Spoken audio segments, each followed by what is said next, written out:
que ya estás despintada y que estás recostada en tu cama.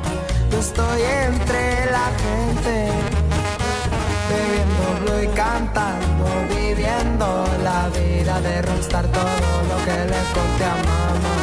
Bebé, te pienso siempre, no salgo de la depre. Me tiene la inquietud de que otro hombre se te acerque. Bebé, te extraño siempre, no sales de mi mente. Y la neta ya perdí la cuenta de cuántos meses mientras tú haces dormir, soñando en otro y no de nosotros. Se murió pronto, me siento roto, me siento solo y no me puedo arrepentir, aunque fue poco. Fuck it, 40's enough. Okay, 40's more than enough for today's show. Ladies and gentlemen, we are back here today on the 2nd of November. I guess apparently the clocks went forward or back, and I didn't do it. And I missed something that I would by an hour that I was supposed to be doing. It's like the stupidest thing ever. I don't understand why we do this. It's like, oh, I don't want to have to walk my kids to the bus stop in the dark. So the day should just like end early. Why? Who wants that? Whatever happened to democracy? Okay? Where can we fucking vote for this? Keep it how it was. Nobody wants it to change. It's still dark. It's 6 in the morning. Okay? I'm sorry you work so early in the morning, but like it will be light soon, and then by the time you get home it will still be light out, so you could go like hang out on the fucking lawn, do some photosynthesis, hang around the hang out I don't know what the fuck I'm saying.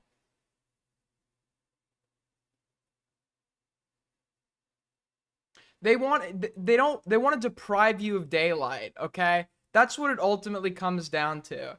They don't want you to be getting sunlight so you could be depressed and then buy their cures for the depression, okay? And then when the cures aren't enough, you think there's something wrong with you and you just become preoccupied in introspection, and to distract yourself, you watch the media they produce with the algorithm they've curated that you can't shut off, where you scroll and scroll and scroll and scroll endlessly, never realizing how your corporate overlords are oppressing you and control every facet of your life. They have a monopoly on your attention. They have a monopoly on your efforts. And you would know none the what the fuck? You would know none the wiser. Rise up, people! Take control!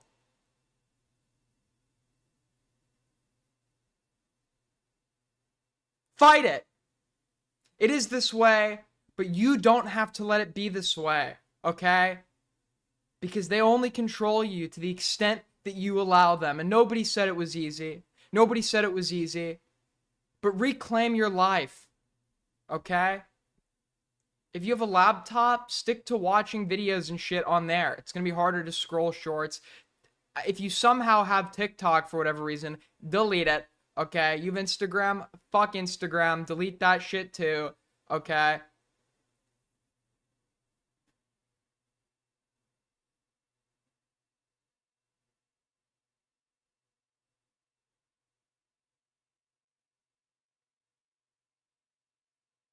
Hold on.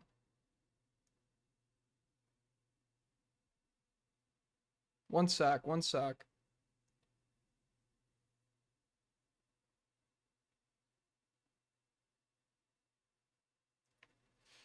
Folks, it is take the Che Guevara shirt off. Listen, I know I still look like I'm in my Halloween costume. I washed it off, I promise. Aiden would look like Ceausescu. I don't look anything fucking... Huh? But I was serious about all of that. Okay? This is a new territory that the world is not used to dealing with, and therefore the regulations are minimum to none. They don't care about your well-being. They care about profits. okay? Become the Nietzschean Ubermensch, okay? Rise up, take power, take control. Read Nietzsche. Tend to scare still, yeah, because it didn't work at the beginning of last stream for a while, and some people had, mainly Kathy, had asked me to keep it this stream. Don't do it yet, okay? Don't do it until I put my headphones on, because that's not gonna fucking work. You just look sleep deprived. I'm always sleep deprived. I'm always sleep deprived. Well, to get us started, you know, in the Halloween aftermath, there were some costume submissions. We could go over those. Apparently, people are talking to me now about Thanksgiving. It's like, I don't care. I'm sorry. I don't care. It's so boring. I'm supposed to fly across the country for Thanksgiving so I could go like sit around and eat a tasteless fucking bird smothered in gravy. Okay. Prepared by people who don't know how to cook. What the fuck am I doing that for?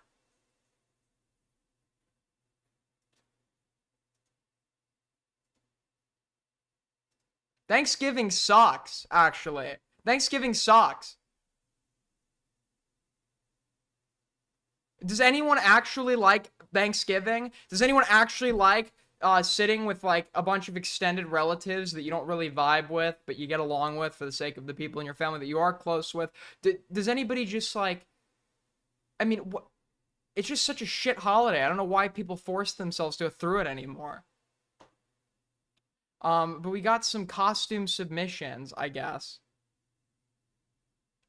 to start us off here.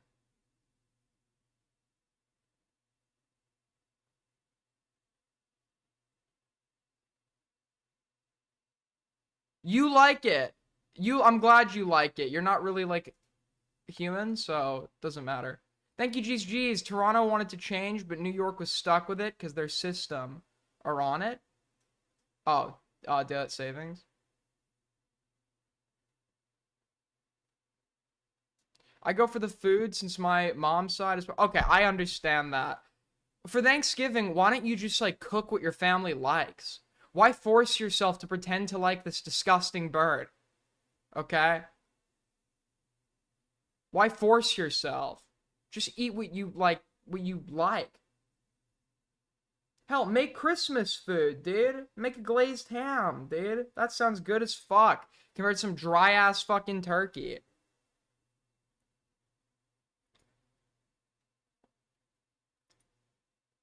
Show the costumes, damn. Well, I will, but you're out for 10 minutes for using me as your personal remote. I'll show what I want, when I want, because I am not a slave to the global Zog machine like you people are, and that also goes for not being a slave to my chat. I do what I want. I exercise free will.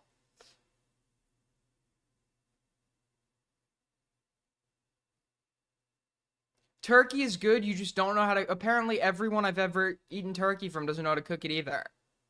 It's like compared to all the other meat, there's so much good meat out there. Why the fuck do I want to settle for turkey? Dude, you guys ever had eel? Why don't we grill up some fucking eels for that? That would be good. I'd show up for that. Cats a flocking with the 10. Thank you so much. All right.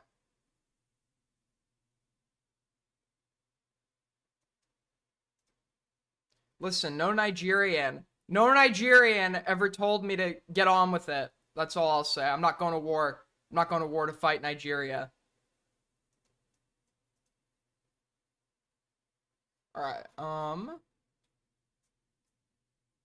somebody submitted a picture of somebody else's dad at a Halloween party, I guess.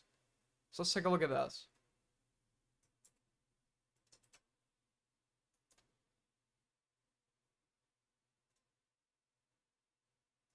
Whoa.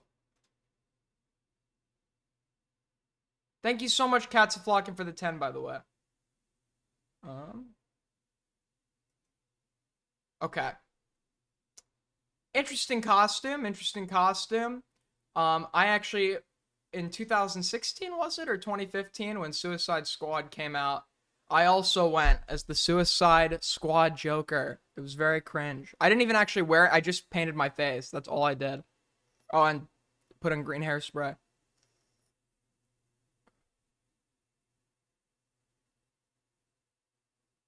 Aiden, did you see new allegations against you drops alleging you have stinky curly hair? Well, I'm happy to see you've been practicing with English. There's a little bit of room for improvement with your message. Like, I don't know why drops, like, why you would turn that into a verb. Okay. Anyways, your apartment looks bland as fuck. Why don't you post your apartment? Better yet, post your fucking rooms. Half of you probably live in like fucking shit covered like pigsties. You probably had walls as white as mine at one point that are just like stained with blood and piss and shit and fucking semen. Painting your fucking walls, and you would argue that that brings life to it compared to what I'm living in. Okay, you would never post a photo of your room.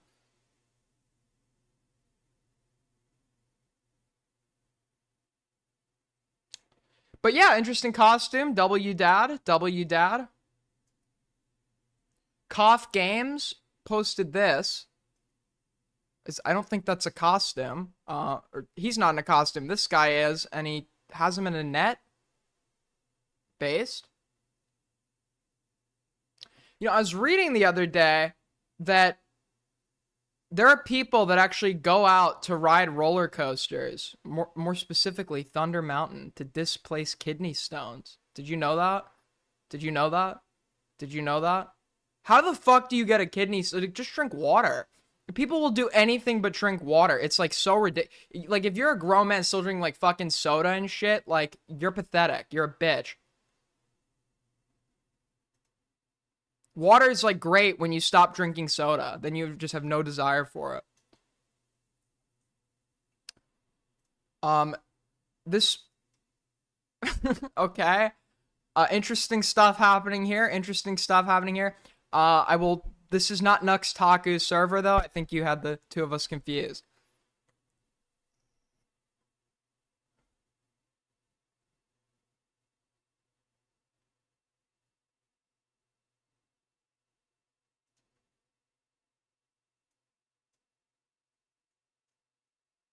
Aiden, can you cover Chronic Sonic trying to rizz up a woman in Mantis' Discord and getting rejected so hard that Mantis, who usually has no social comprehension, thought he was being a weirdo?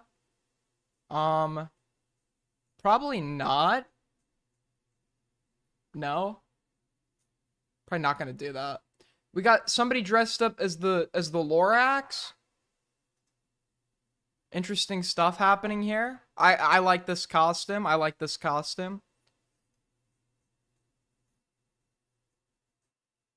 Great stuff. Great stuff all around. All right.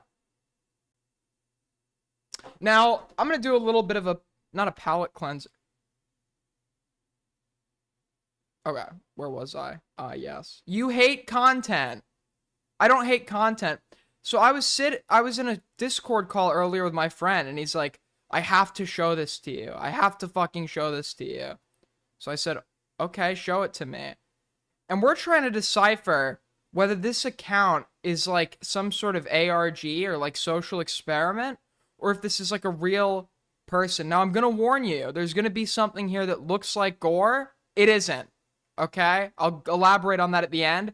What you think is gore is not gore.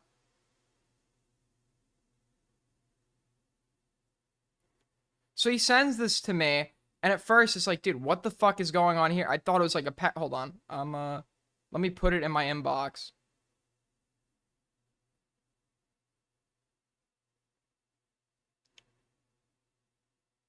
Or, you know, I'll just DM it to Toki. I'll use Toki as my inbox. There we go. So let's take a look at this. Before you say TOS, TOS. If it is TOS, I'll just remove it from the VOD. But it's not real gore. I'll tell you that right now. But if you're sensitive to anything that looks like gore, then don't watch.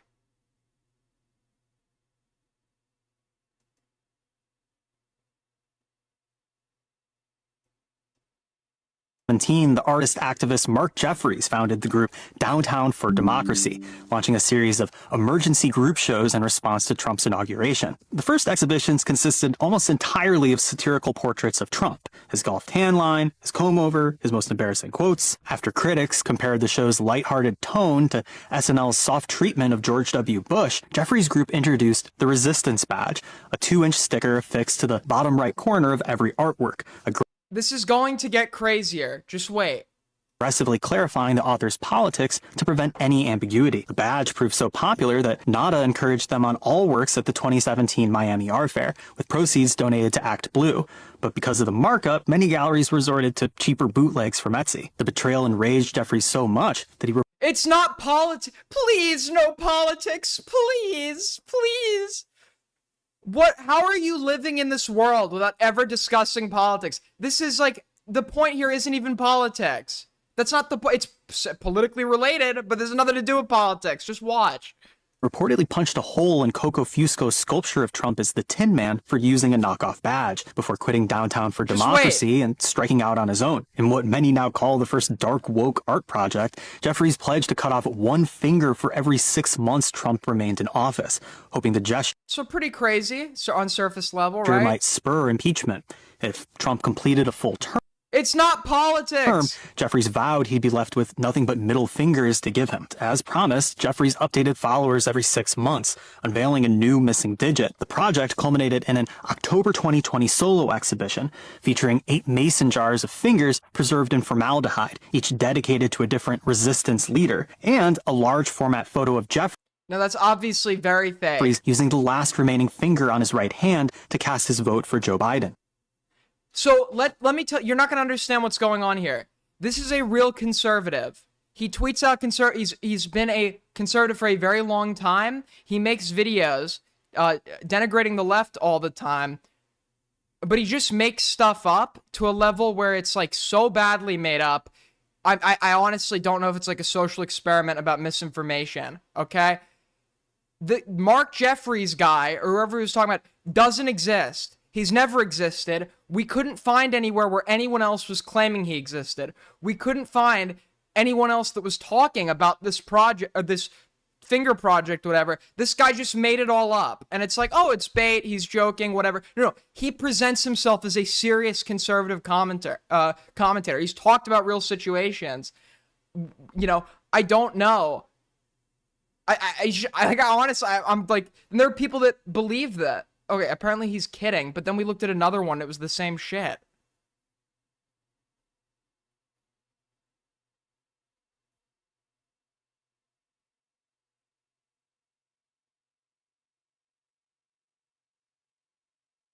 Where was it? We found comments earlier that were accepting this as fact, and they were like, the liberals have lost it, or some shit.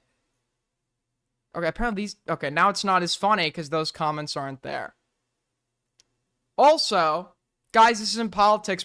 Everything is political. Everything is political. You cannot live in a society where you have to give commentary on anything without, like, engaging in some level, even if it's the most surface, itty-bitty level of political analysis. That just doesn't fly anymore. I'm sorry. Okay? I'm sorry. You have to grow up.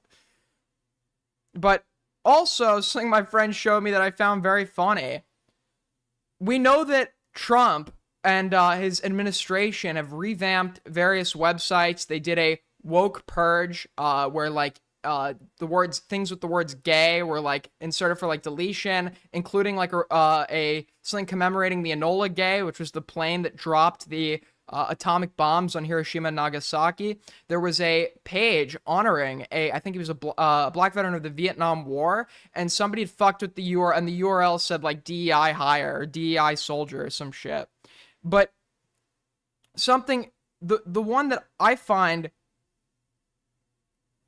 very interesting right here, the strangest, is, you know, if you want to learn about the White House, they go over you know, you want to learn about the White House and you want to go visit it. Hold on, where is it? So you want to, like, learn about the history of the White House, you know, you want to plan your visit, what's going on here. Let's take a look. Inspiration For 150 years, presidents, administrations, and White House staff long for a large event space at the White House complex that can hold substantially more guests than currently allowed. President Donald Trump has expressed his commitment to solving this problem on behalf of the future administration and the American people. Okay, they're talking about the planned ballroom, the funding secured, the architects. Wait, this is the wrong... Sorry, this is the wrong fucking... No, here it is. Here it is. No. Here it is. Where is it? No, wrong side. Yeah, this one. This one. So they go over... Sorry, it's this one. So they go over the history of the White House, you know, when it was burnt down in the War of 1812, West Wing, Oval Office, Rose Garden, etc. And then it gets a little bit weird as they're going over construction. Then we get to 98, and it's the Bill Clinton scandal. President Bill Clinton's affair with intern Monica Lewinsky was exposed, leading to White House perjury investigations. The Oval Office I totally mispronounced that word. Then we get to the Muslim Brotherhood visit.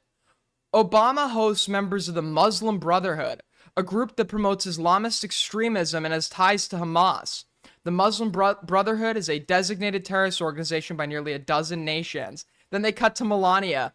Tennis pavilion. First Lady Melania Trump oversaw the privately funded construction of a 1,200 square foot tennis pavilion on the South Lawn, featuring a neoclassical design with a copper roof and limestone cladding. The elegant structure unifies the tennis court, children's garden, and kitchen garden, enhancing recreational opportunities for the first families. Then we get to 23. Cocaine discovered. During Biden's administration, a U.S. Secret Service agent discovered a small zippered plastic bag containing cocaine in the West Wing entrance lobby. Speculation has pointed to Hunter Biden, an admitted drug user. Additional evidence includes a laptop seized in 2019, which contains photos of frequent drug use, alongside emails about foreign business dealings, Ukraine shot involving his father, Joe, while he was vice president. How is this relevant to the White House? Trans Day of Visibility. The Biden-Harris administration hosts transsexuals at the White House in 2023 and goes on to establish the Transgender Day of Visibility on the same day as Easter Sunday. Then Trump and his, renovations we don't give a fuck about. I thought that was funny.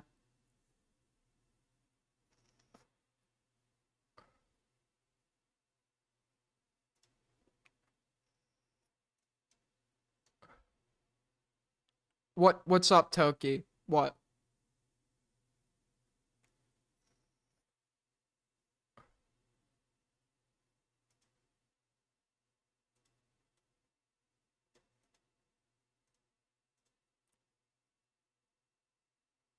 That's TOS?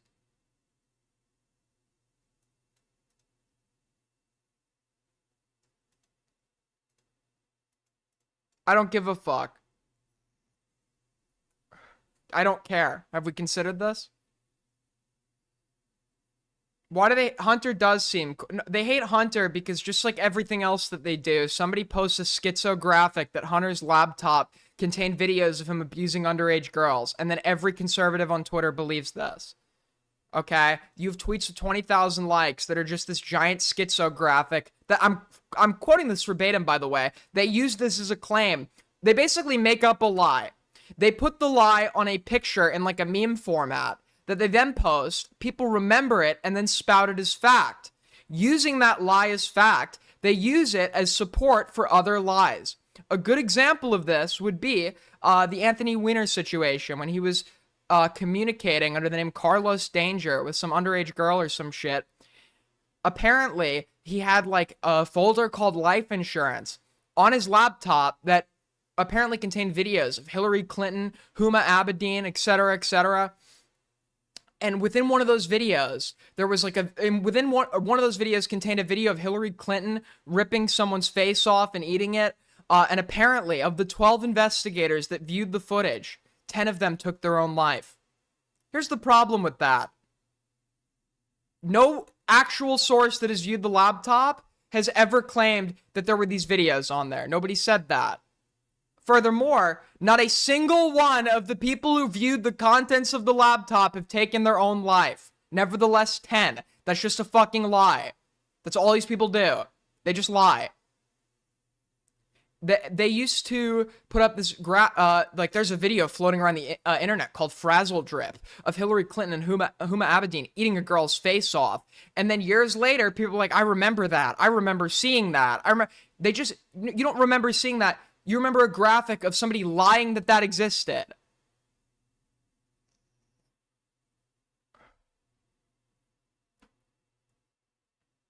Like, we try to combat these people with logic when they literally get to make up facts. It's like, you're never going to win that battle. They can win any argument if they just get to make shit up.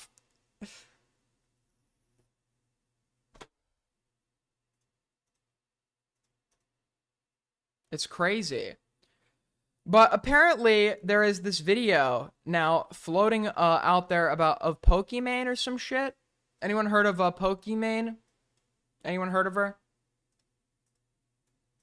Well, Pick-Mes, I guess, made a video or some shit that a lot of people, including Tactical Templar, didn't like. Has been DMing me for months. Tell me why this guy has been DMing me for months, trying to link up, responding to my outfit pic. Whoa, it's quiet. Hold on, one more time. Tell me why this guy has been DMing me for months, trying to link up, responding to my outfit pics, etc. And he just announced his engagement on Instagram. And it pisses me off because it's in that gray area of like, I don't think that this warrants messaging the girl and being like, hey girl, but also it's...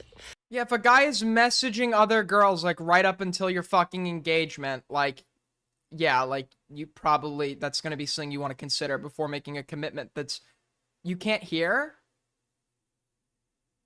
Fucking... How do you not... I can see that you can hear. Odd. Then again, maybe they're in an open relationship. I don't freaking know. Tell me... So what? Okay, so how is Tactical Templar gonna take issue with this? I don't understand.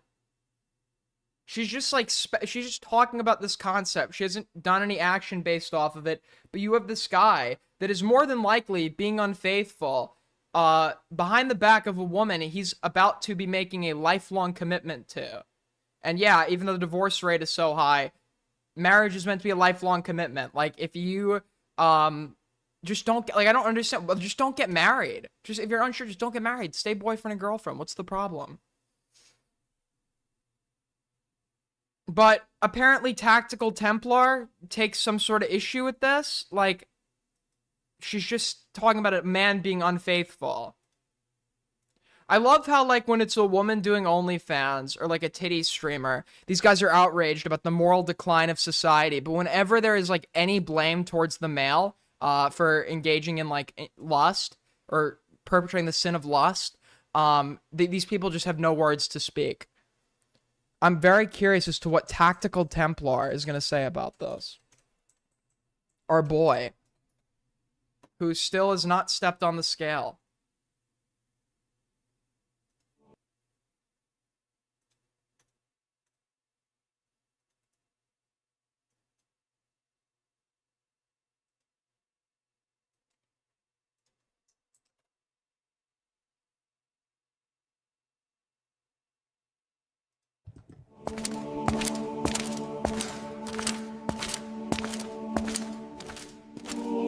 Aiden, is there an option to have ads play while you stream side by side?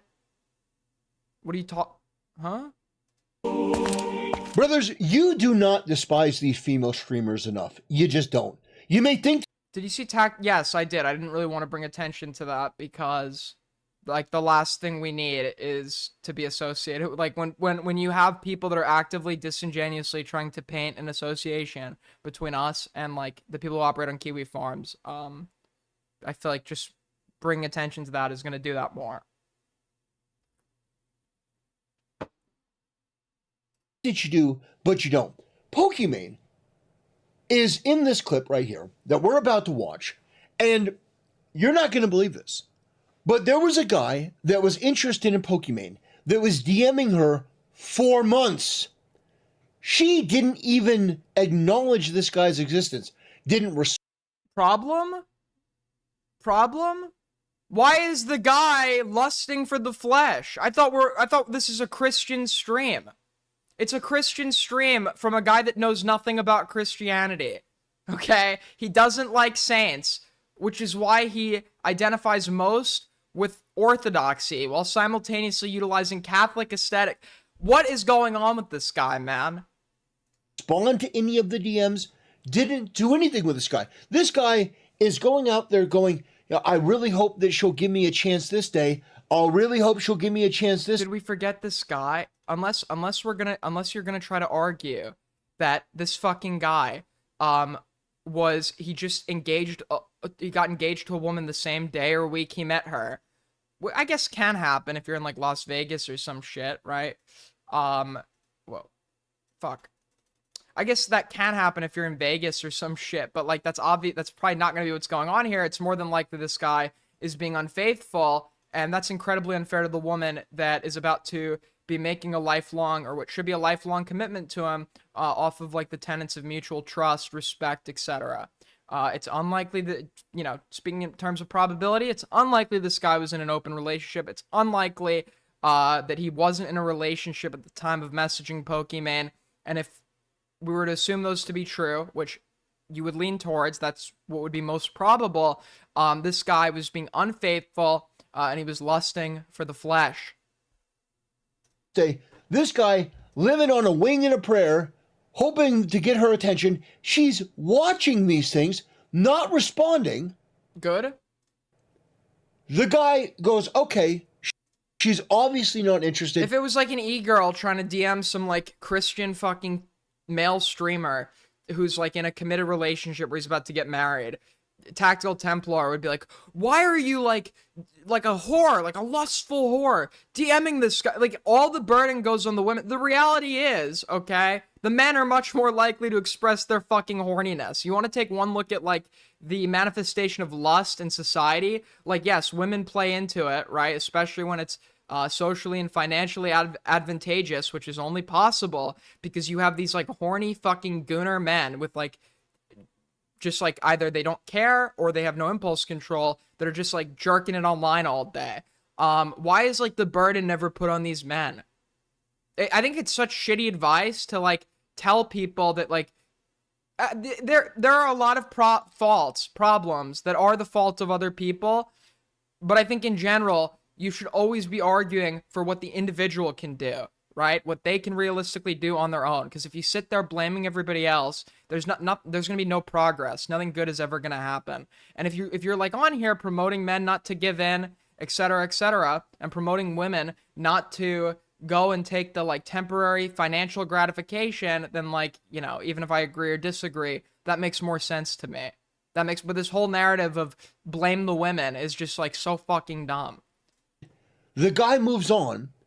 He finds a girl who's willing to marry him, and he announces it on Instagram.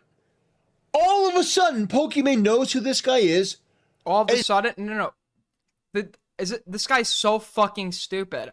All of the sudden, he was DMing her for months. You yourself just acknowledged that. He's reading his Instagram stories, and now her master plan is, I wonder if I should DM the fiance and tell her that he was DMing me. If I were her, I would. If I were her, I absolutely would. That woman is going to be making a lifelong commitment off of a foundation built out of lies, and if this guy gets away with it now, he likely won't stop, and it's likely going to lead to the deterioration of the marriage, and hopefully that doesn't happen by the time they have kids. No, I'm not kidding you. She pretended this guy... How can any Christian take issue with her perspective? I don't understand this. This guy is literally fucking lusting for her. He's about to engage in the union of marriage, right? And when that commitment is going to be made and not fully finalized, he's engaging in fucking... he's entertaining lustful temptation. How's any Christian going to take issue with her fucking stance on this? Didn't exist. This guy was really interested in her. He wanted to go on a date. He wanted something from her. She didn't give him anything. So the guy eventually moved on. And that right there was the crime. Because Pokimane loves the attention. She loves everything to be about herself. And this guy was giving her that. He was feeding her. She's literally making it about the fiance. Dude, this was also really fucking weird. You had like Nux. Dude, this Nux guy, honestly. Hold on, let me pull this up real quick. This is also like, I'm telling you, like, there are just things that, like, trust me, I don't like to be the guy on here, like, being like, leave her alone, the fucking white knight woman defender or whatever. But like, I've just, like, when you start noticing these patterns, you realize, like, women just get, like, overly scrutinized for behavior that, like, fucking men online get away with. Hold on. I saw this example the other day, and I don't know if it's by virtue of the fact that, like, it's, like, sweeping for a friend or just holding, like, women to different... Hold on. Where the fuck is this shit? Hold up.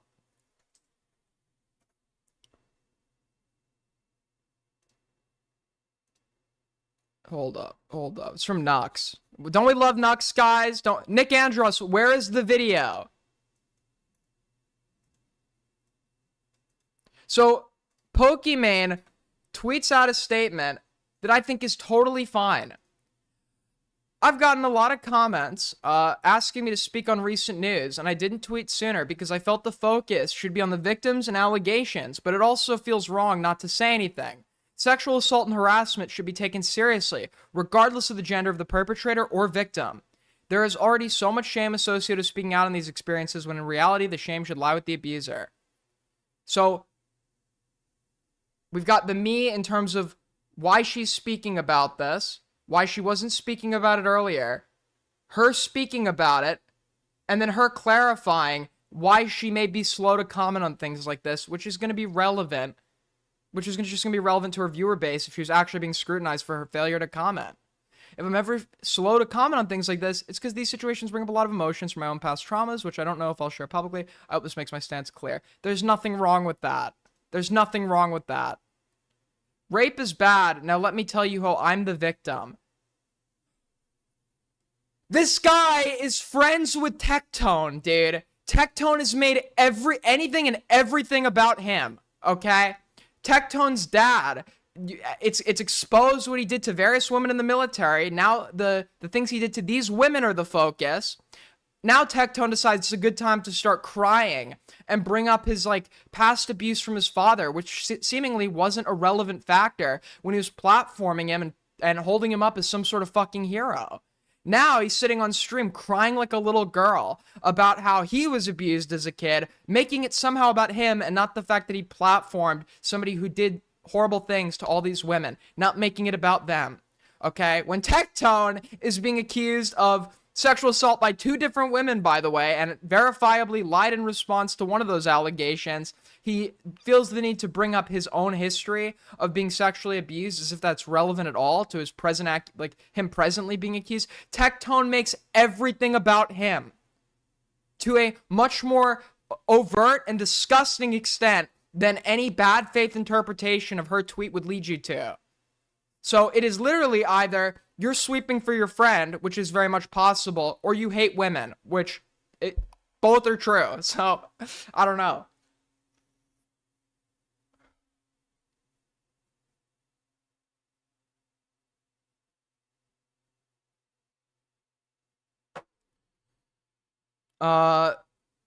Yeah, Cutie Cinderella, her, like, take wasn't that bad. Like, I honestly, this, like, and it like, this is obviously from the right, but also, like, in these, like, bandwagons from, like, our side, I also see, like, way more scrutiny, I feel, than had the person making the statement been a man. Especially for the QT Cinderella shit. Like, I don't know, dude. It's just, like...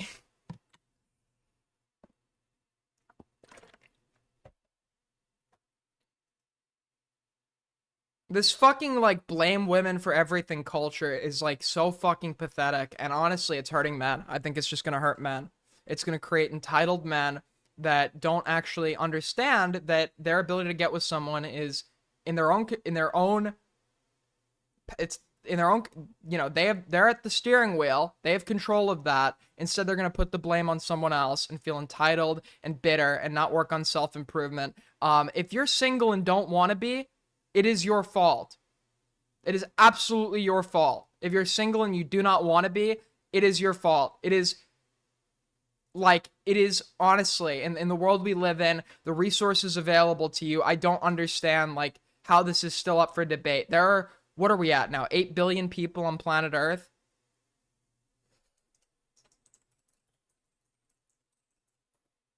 Yeah, if you're single, it's your fault.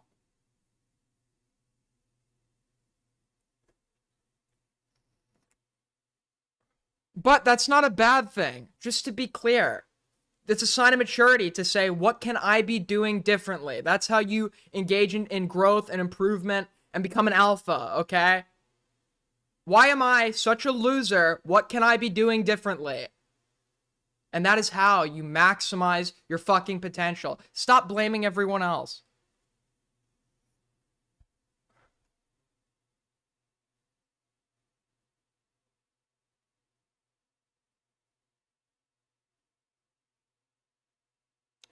Hold on.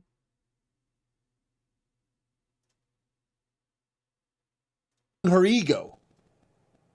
You know, like the whole. Why are you so mean though? I'm blunt. I'm assertive. Okay? I'm blunt, I'm assertive, and I think what I'm saying to you, although it may come off as mean, it actually comes from a good place, is I think if you're anyone that claims to care about young men, this is what you would be telling them. Okay? This is what you would be telling them.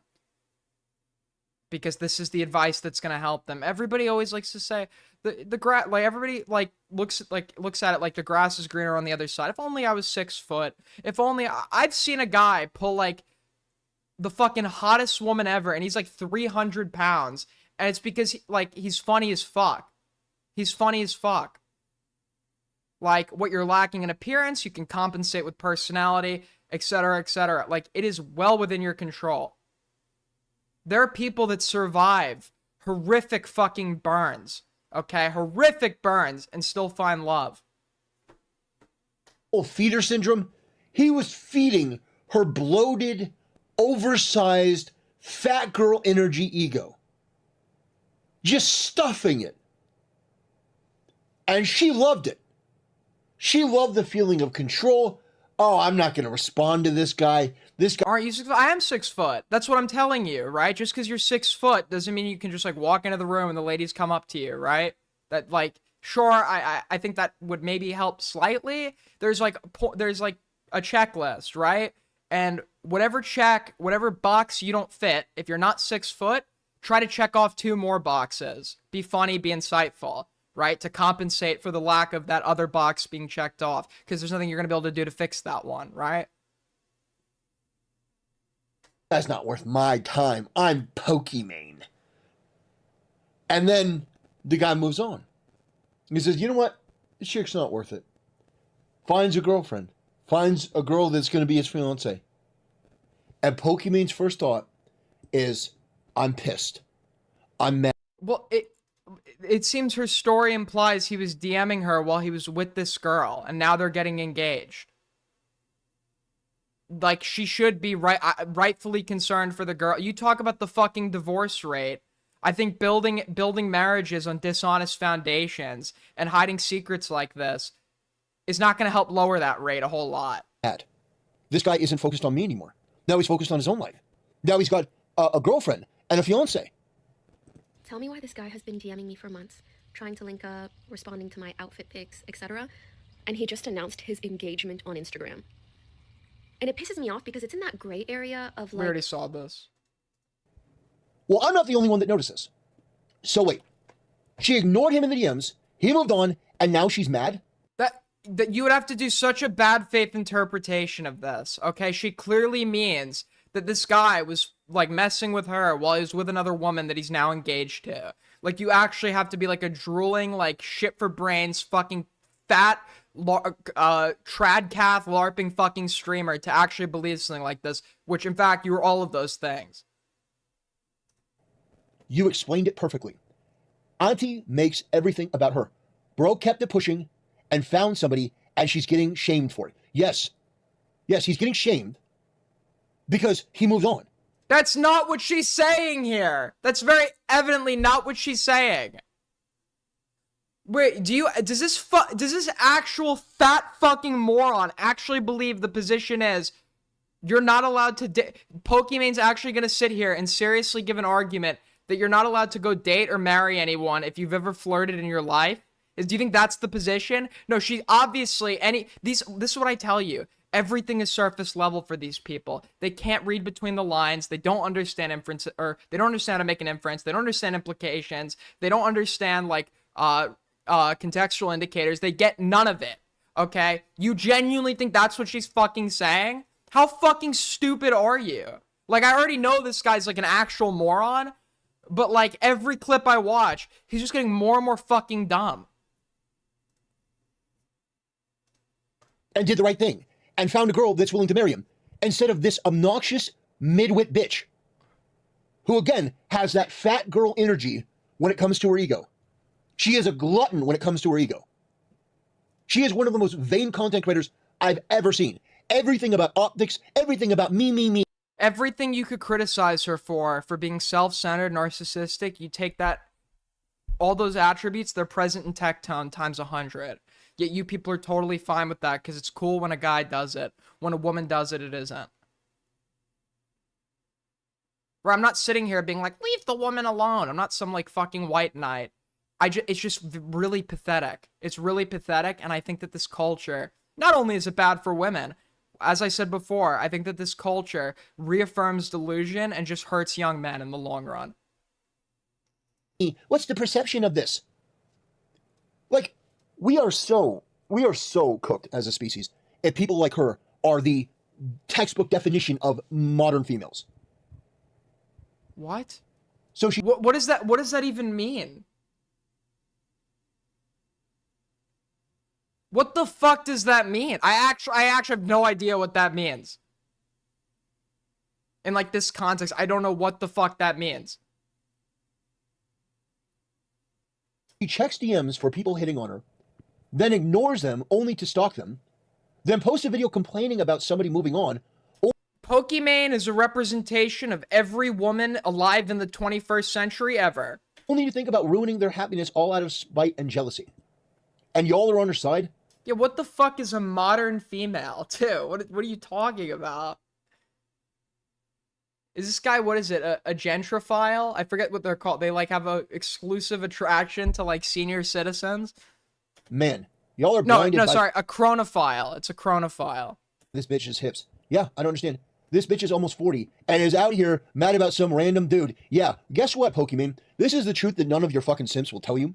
Your eggs are drying up faster than if they'd been cracked right on a scale. What is this freak's obsession with eggs, too? It's, like, so gross. I don't want to hear about a fucking woman's eggs. Like, ew. Why the fuck does he like talking about that so much? The eggs! My precious eggs are drying up! You are like an actual fucking freak. You're like why are you concerned with with a woman's eggs drying up? What the fuck is wrong with you? You are going to hit a point in time. It's like so creepy. Where your looks are fading. Your eggs have dried up. You have no kids. You have no husband. You are going to be miserable and alone. And the thing is, women like this are stupid enough to think that dude, she's miserable with fucking millions of dollars. She could go anywhere she wants, do anything she wants. And tons of women, by the way, find love later in life. Okay? Tons of women find love later in life. Not everybody wants to have kids. Not everybody wants to have kids. That's okay. That's completely okay. I think it's actually better with all the fucking kids in the foster system. Like, I think, like, if you can and are willing to do that, you should be fostering kids instead of, like, you know, making more. I think that's a very selfless thing to do. Money is going to be able to compensate for the loneliness, the gaping hole in their heart. No, it's not. No amount of cats and boxes of wine are going to be able to compensate for what you're about to feel hit you, which is the train called Father Time. And the fact that you're sitting here making We have this bitter, fucking stupid old man sitting here with zero accomplishments in life, has never felt the touch of a female, okay? And just to be clear, neither have I, but I don't sit here bitching about it, okay? Has never felt the touch of a fucking woman in his life. Except when he came out of his fucking... It was probably like a C-section, umbilical cord wrapped around his neck, deprived of oxygen at birth. But you have this bitter, stupid old man ranting to a bunch of other, like, actual fucking brainlet, like, soon-to-be, like, nursing home residents about various women's eggs drying up and the fact that they don't have kids. What a fucking freak.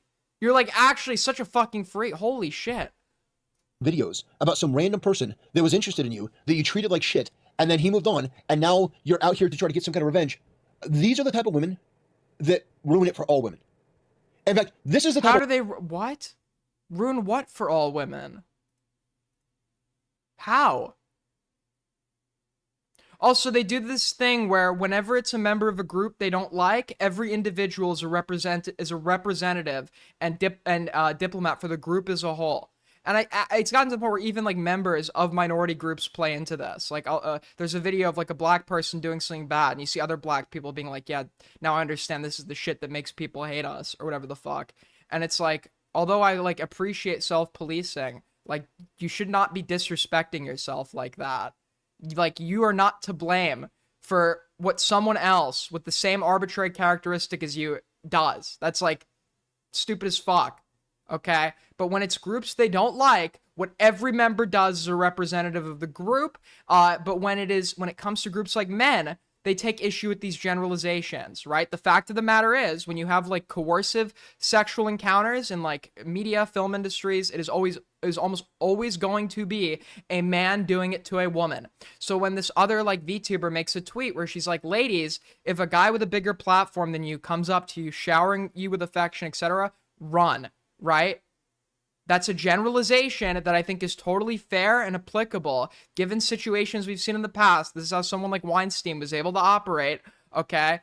She said it, like, kind of blanketly, but anyone with, like, who can, like, do any form of critical thinking understands she's making a general statement, and the figures would just support that, right? The figures would just support her. But it's like, what? Wait, you're not accounting for, like, the little outliers. Therefore, you're being a fucking misandrist. But then when it comes to women, every woman I don't like is a representative for women as a whole. These people operate so dishonestly. It's fucking pathetic. A woman that I would say makes it so that we should repeal the 19th Amendment. Manipulative, Ooh, original, man. fake, self-absorbed, classless, gutter trash bimbo. And this is, unfortunately, the current state of content creation. You literally left this guy on unread for months, and then you came back and tried to ruin his life when he moved on. You've literally concocted this narrative in your head. You just totally concocted this narrative in your head and ran with it. Her video is very obviously talking about, this man engaging with her while he's in a relationship with somebody else, which would be, dishonesty, future indicator of infidelity, and, you know, the woman has every right to know about something like that before making a commitment. If this guy is hiding secrets from you and going behind your back when the two of you are not married yet, right, but almost soon to be there, then that's not really going to be a great sign for your marriage. Pokemon with the 3. Thanks for defending me. No problem, Pokemon. Unreal. This bitch is mad because she ignored him and he moved on. Raise your sons better, because the fuck is this? She ignored him and he moved on. Now she's mad. The wall and the smell of rotten eggs are close. That's right. That's right. The wall is undefeated. She should tell the girl. Uno reverse the girl. So when this guy isn't just citing conclusions with, like, no basis or argument, he's just making stuff up. He just makes up this narrative in his mind. I asked him, why do you think climate change isn't real? Like, you provided no arguments for that. You just give a conclusion without an actual argument to back it. And his response was, oh, well, Bill Gates said it. First of all, that's not an argument. That's appeal to authority. Second of all, that's not what Bill Gates said. So even, like, this guy did an entire video of a single quotation from Bill Gates, and he still fucking managed to get it wrong. He's completely incompetent. He's incompetent. He hides behind an avatar despite being willing to give out his full name in his past videos, because it's not about OPSEC to him. It's that if he knows that if anyone were to view his grotesque fucking inbred appearance, nobody would take anything he has to say seriously. He is a single, bitter old man LARPing as a trad calf while not enforcing Christian values at all when it comes to the behaviors of men. Sitting here mad at all women, talking about their eggs because he can't get pussy and it's their fault, apparently.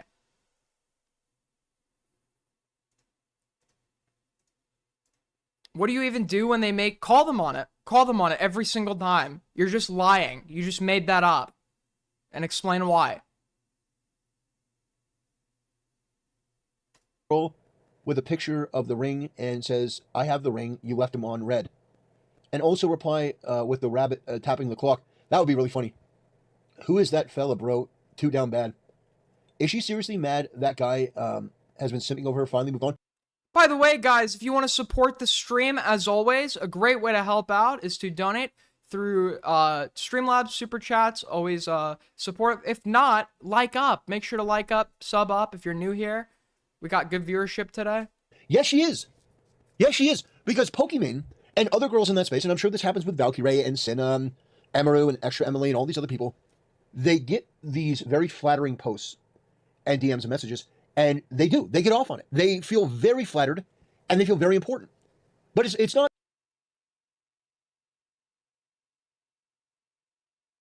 What? Where are you like, I'm sure any, like, I don't think that's true.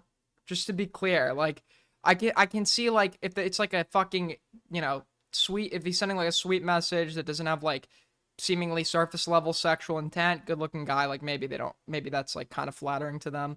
But like, I don't think that's necessarily, I don't think they're getting off to it. I think it can be maybe, not humbling might not be the right word, but obviously when someone is giving you positive attention, you're going to have positive reception to that, whether you're honest about it or not. Right?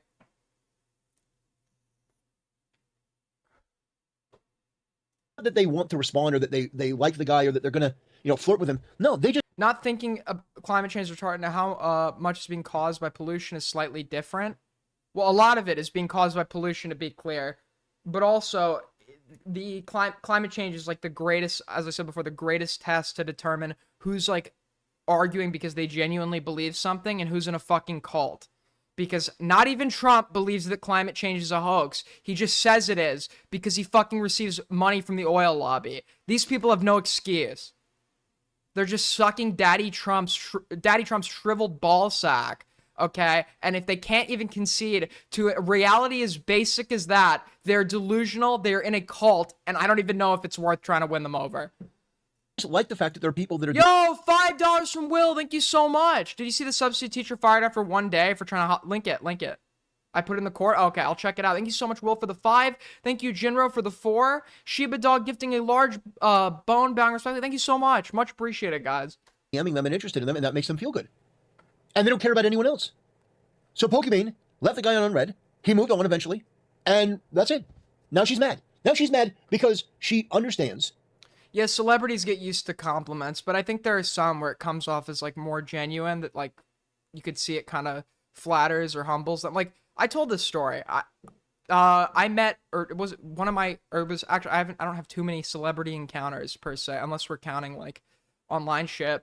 But the earliest celebrity encounter I can remember is I was at a diner in New Jersey with my grandparents, and Ice-T. And for some reason back then I was watching Law and Order. Okay, I know that I was too young for that show, but for whatever reason, not for whatever reason, he was clearly there to eat. Ice-T walks in with his wife and some other dudes, and he goes to sit at a table. I was like a little ass kid, and I went up to the table at some point. I know you're not supposed to do this, and I'm like, I'm sorry to bother you. I just want to say, like, I love you on the show. I think you do like a great job. Keep it up. Something like that. And he like, it was a real genuine smile. And then at the end, he walks by the booth at the diner and he goes up to my grandparents thinking they're my parents. And he's like, you're raising him right or some shit. You could tell he genuinely appreciated it. Ice-T is so cool, man. Ice-T is so fucking cool. Well, she isn't all that. The guys can move on. Who's Ice-T? He was a rapper in like the West Coast rap scene. And then he became an actor. And that bothers her because it reminds her of choo-choo, father time, going around the track. You're pushing, what, 35, 40? She looks like she's 40 now. She's getting up there in age. Yeah, she's looking old. Trying to... What a bitch. What an obnoxious bitch. I also waved at Stan Lee once, and he waved back. Yeah, don't DM girls like this. At the Don't New York, DM girls. it was the New York Comic Con in, I think it might have been 2015, 2016. And I met Matt Smith from Doctor Who, and he was also nice as fuck. Like this. They'll use it to try to destroy you to make themselves feel better about themselves. Don't do it. It's not worth it. It's not worth it. You guys can do better. You guys can do better than a midwit cunt. A girl that thinks she's a girl boss but is, what, 80 IQ? It's so, all the, like, you know, like, this is the thing, okay?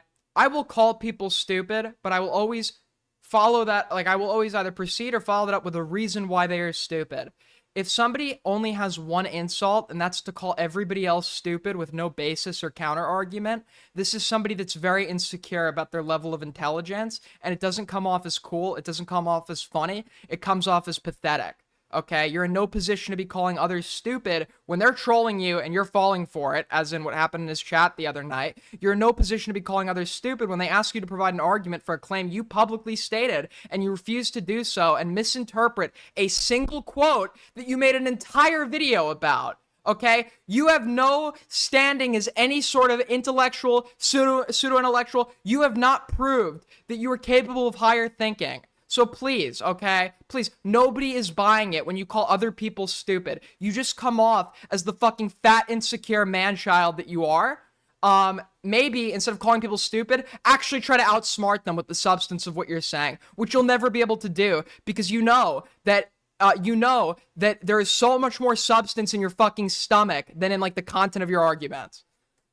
A girl that has sacrificed everything for her quote-unquote career ends up miserable, ends up alone. She's gonna be alone. So, don't feel bad for her. She's awful. She's miserable. And it's only a matter of time. She's miserable. You're the guy. She's millions of dollars. You're the guy fucking living her dream. And you're the guy sitting on here crying about her eggs. Fucking freak. I despise this guy, dude. Yes, he's also from Body Count. Yeah. He's also from Body Count. Ice-T. This guy will never debate. I'm calling you out on it.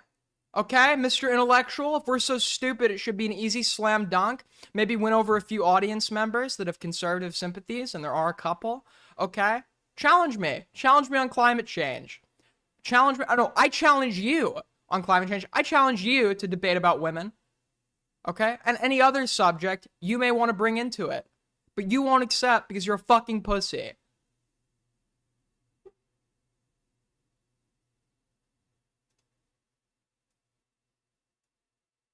These types of men are a fucking cancer in the brains of other men, young, influential men. And it is just disgusting, dude. It's disgusting. They're raising a generation of lonely, bitter fucking men who blame the rest of the world for their problems. I'm lonely, but I don't blame the rest of the world for my problems, and it actually makes me feel much better to know that it's all in my control, which it is. It's in your control.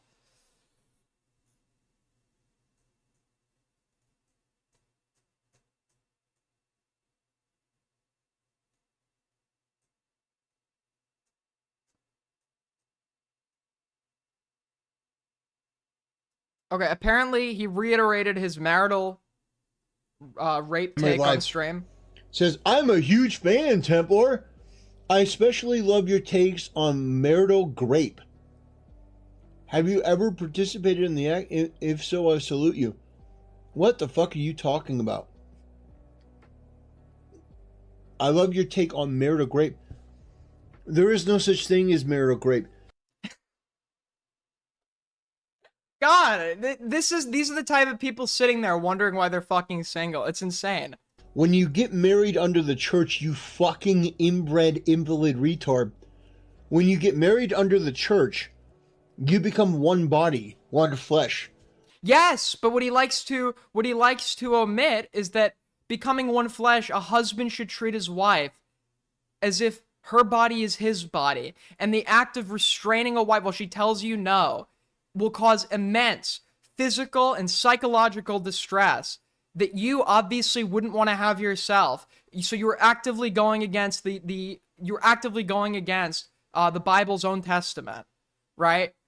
I agree the Bible, like all religious text, says some crazy shit, but even on that, there are like supplemental verses that state you're to treat her body as if it were yours. And it is very unlikely that you want to be raped. It's very unlikely you want to be raped.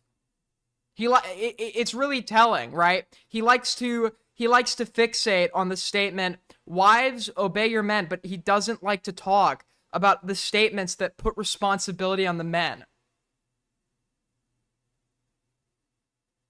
So when you are married, consent is implied. Okay, I don't think he understands what an implication is. Okay? I don't believe in implied consent in cases like full-blown sex, right?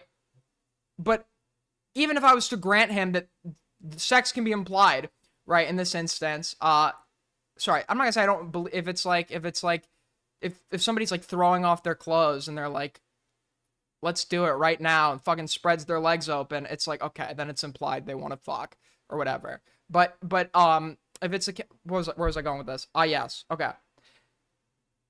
The implication is overridden by an overt boundary being set when they tell you no. So even if it was implied, that implication no longer stands when there's an overt clarification that, no, I don't want to do this. So any implication that would lead you to believe that this would be okay to do, becomes non-existent, null and void when they tell you no.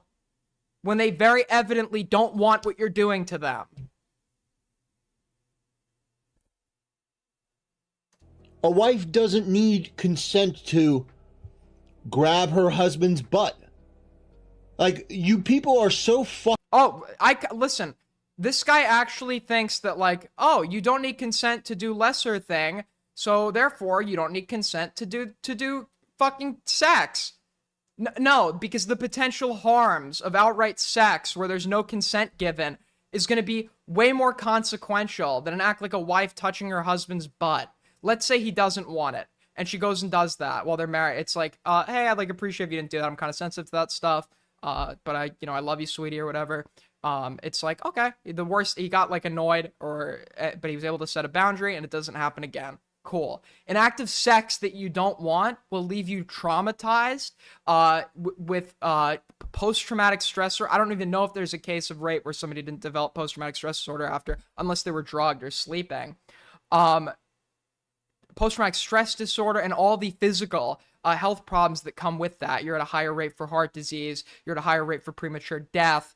Like, there are some things where you don't need to ask for outright consent for everything, but sex is obviously different when the implications of not having consent or the consequences of not having consent are that consequential. It's like, well, wives don't ask their husbands if they can use the microwave that he bought, so now it's okay to rape him. fucking stupid. By the way, Emery Live, you're never going to be married, so what the fuck does it matter to you? You're never going to be in that position. Are you married? And he's so whiny. It's like, if all of these traits were in a woman, once again, this is what I'm saying. Let's say a woman is whining about men, how it's men's fault, how women shouldn't take any responsibility for anything. It's all on the man to conform to what the woman wants, etc., etc. These people would lose their fucking shit. She would look pathetic. When it's a guy doing this, it looks especially pathetic.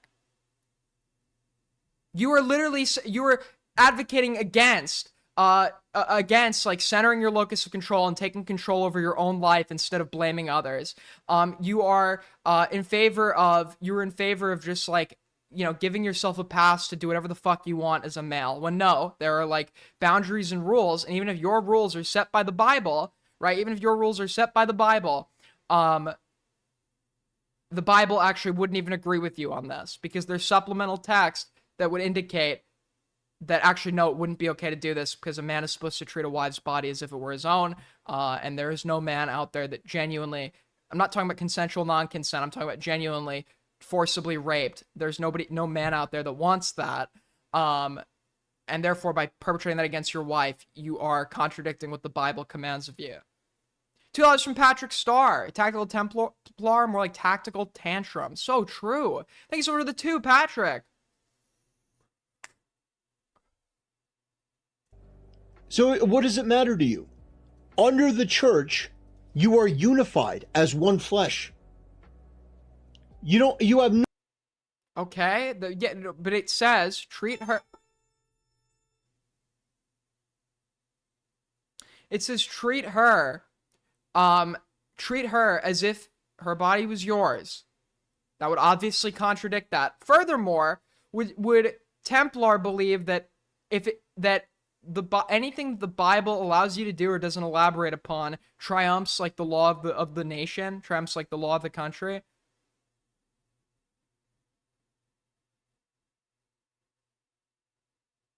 Because he clearly argues that marital rape is real and you will be charged for it, but he argues that it's actually not real because the Bible says so. Okay, then like laws that are in existence that are not like clarified or elaborated on by the Bible, should we just ignore those laws? No understanding of what I'm talking about. You're a typical garbage tier bottom. Gonna call him stupid, gonna do like all ad hominem, despite the fact that, see, ad hominem only works when you have like something to back it up with. You've like dunked on somebody in an argument, you're like clearly like fucking owning them or whatever the fuck. Ad hominem when you're at the bottom already is just pathetic. Feeding low IQ, low value. Low IQ, stupid low IQ. I can't debate any one of my positions. I can't give an argument to specify my positions. I misinterpret quotes that I make entire videos analyzing and somehow still get the quotes wrong verbatim. I can't distinguish the difference between random chatters and a creator. Therefore, I'm gonna blame random fucking I'm gonna blame creators for the behavior of random chatters. I fucking misinterpret the Bible and claim to be a Christian, but don't even know what kind of Christian I am. I fucking hate saints. I hate the notion of praying to saints, but I mostly align with orthodoxy. This guy is a fucking moron. You piece of shit. You are a loser. You don't understand any of the context of this. You are interested in an internet gotcha, but even if you were to get an internet gotcha, it would do you no good because you are so loathsome. Nobody wants anything to do with you. You're so loathsome. The way this guy talks, too. He, like, sounds like a freak. He sounds like a terminal. His voice is so annoying. Brothers, it is now time for us to argue why you as a man should be allowed to bask in your own filth all day while your wife wipes your butt for you. You people are freaks. You don't understand what I was saying because you're too dumb. You're too dumb. You're dumb. I can't explain why. Loveless. Dunning-Kruger. That's literally just fucking tactical Dunning-Kruger, dude. Sad, fat, pathetic sacks of garbage. You would never understand marriage under the church. No, of course you can't. You literally don't understand. You claim to not like saints, but align mostly with orthodoxy. Wouldn't it make sense if you're against, like, the concept of saints to align more with Protestantism? Rape your wife because you and your wife become one. You and your wife are one flesh. That's what the Bible talks about. The secular... Okay, so I would assume that you as a man would be totally okay with, like, being held down and forcibly, like, penetrated while you don't want it. Right? You want... surely, right? Because if you don't want that, then when you go and do it to your wife, under the Bible, you're violating what it commands of you. Marriage that you talk about is not actual marriage. So fuck you. You're a freak. You're a loser for all time. If I yell and say stupid enough, and maybe it makes up for the lack of arguments I have. You're gonna die alone. It's total projection, too. This is some fat slob that's been on here for 7 years. You know, I don't like to pull the viewership card or anything, but, like, in terms of concurrent viewership, I, like, absolutely fucking mog this guy in the span of, like, trying to build this up in, like, a year, right? This guy's a failure by every metric. He's going to die alone of diabetes.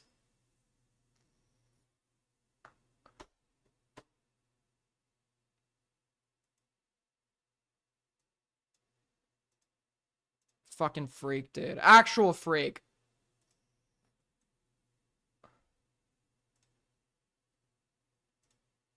Two from Sardino. Aiden, would you date but as a woman? Would you date you but as a woman? Probably not. You know, because I like being a man, but I also wish I could marry myself. But me liking being a man kind of would override me wanting to marry myself.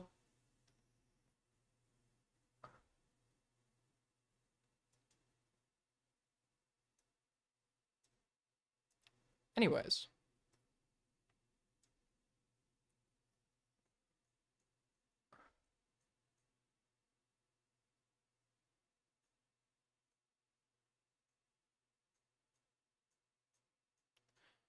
So apparently there's this other streamer that is getting into controversy for saying some whack ass shit, okay? Whack stuff. I think I saw a clip of Chud reacting to this earlier. Nobody sent the original clip. I'll try to go look for it. But it might be a different person. I'm not sure.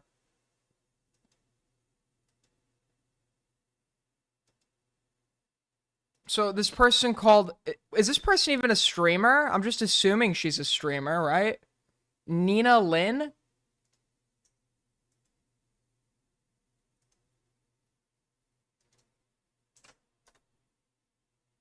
It was deep. I've never been in a relationship, but I have relationship problems with my my little brother, like really bad ones. I was trying to be like an older sister, and like mind you, I never met him for like 6 years since we were born. So I was like 8, he was 6. That's when we first met. And I was like, I have a little brother, I didn't know that. So we met up, because I actually grew up in a foster house. And then I moved in with my real parents when I was 8. It was very violent, like the foster house I was in. I loved them, I loved the people who took care of me, they took very good care of me. But they were also very traditional, as in very old school since we were born. So I was like 8, he was 6. I was trying to be like an older sister, and like mind you, I never met him for like 6 years since we were born. So I was like, I have a little brother, I didn't know that. So we met up, because I actually grew up in a foster house. And then I moved in with my real parents when I was 8. It was very violent, like the foster house I was in. I loved them, I loved the people who took care of me, they took very good care of me. But they were also very Is this Aquafina? traditional, as in very old school, where everything was very physical. Like, you know, I've been beat, you know, obviously.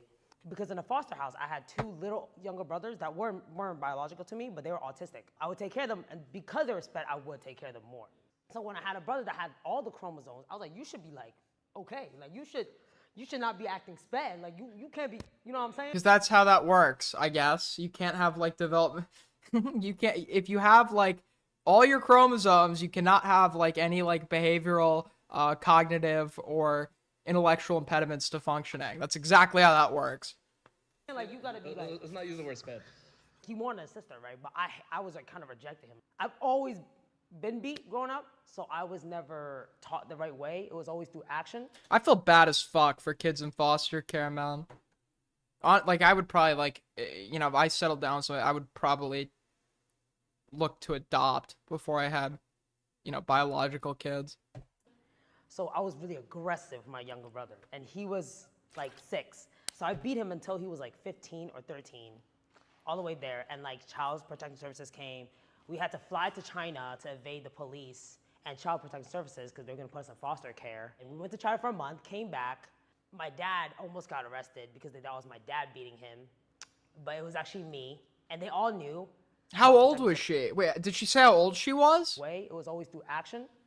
So I was really aggressive with my younger brother, and he was like 6. So I beat him until he was like 15 or 13, all the way there. And like Child Protection Services came. We had to fly to China to evade the police and Child Protection Services because they're gonna. I mean, it's really like gonna depend for me how like bad this is gonna be. Like, it's bad either way for the implications it has on the brother, but I want to know how old she was at that point in time. 15, got it. She said you beat him till he was 50. What? And we went to China for a month, came back. My dad almost got arrested because they thought it was my dad beating him, but it was actually me. And they all knew but I wouldn't say anything, and I beat him more to not say anything to the police when they got interrogated, and then he got released. I think it wasn't the physical beating that was the worst. Okay, this person is literally talking about beating their 6-year-old brother to the point where CPS is called, and you're worried about her chromosomes? Like, holy shit. Part, it was the mental. Like, it really hindered him. It disabled him from, like, being able to express himself. It took me, like, 6 years to say sorry to him. So I feel like that's... She was 8, he was 6? Oh, well, if that's the case, like, I mean, it's, like, bad, but they're 2 kids from a troubled upbringing in foster care, and if she was, like, 8 at the time, like, I don't think that, like, it's a horrible thing, but I don't know, like, how much that would judge, especially if, like, she's acknowledging that it was wrong. I don't know how badly that's gonna, like, impact my judgment of her as a person today. That's why, for me, I can't really be affectionate to a lot of people because I don't really know how to. So I only know how to be loud and aggressive, right? Unfortunately, it is true that kids are very receptive to the behaviors of the adults around them and use that for modeling, and there's things like operant conditioning, etc. And many times, depending on the environment they're in, you know, like I grew up in an environment where like everybody talked very loudly and like yelling and shit, so I like raised my voice probably a little more than the average person. But like in this case, it's like, you know, you like if you're around adults growing up that are just like completely violent, as when you're a young kid yourself, you may like be under the belief that this is the correct way to address misbehavior. Now, when you become an adult and you have access to outside influences, that's no longer an excuse. But when you're like a super young kid, you know, maybe like coming from an abusive upbringing, it's like, you know, although like it doesn't make it any better for the brother, it's really going to affect my like long-term, how my view of how this impacts you as a person today.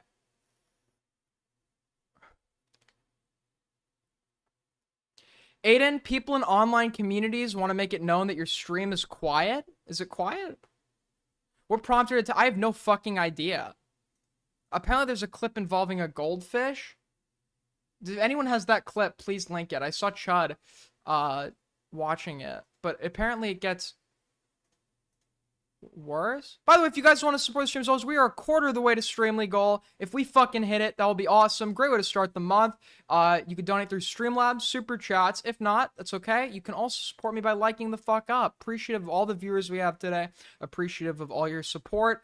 Anything counts. Like up, sub up, join the server, all that good shit. Oh wait, this is a different person?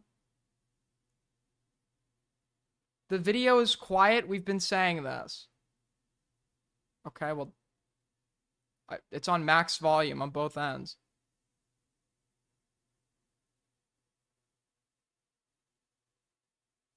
But apparently they're also getting accused of sexual assault. Wait.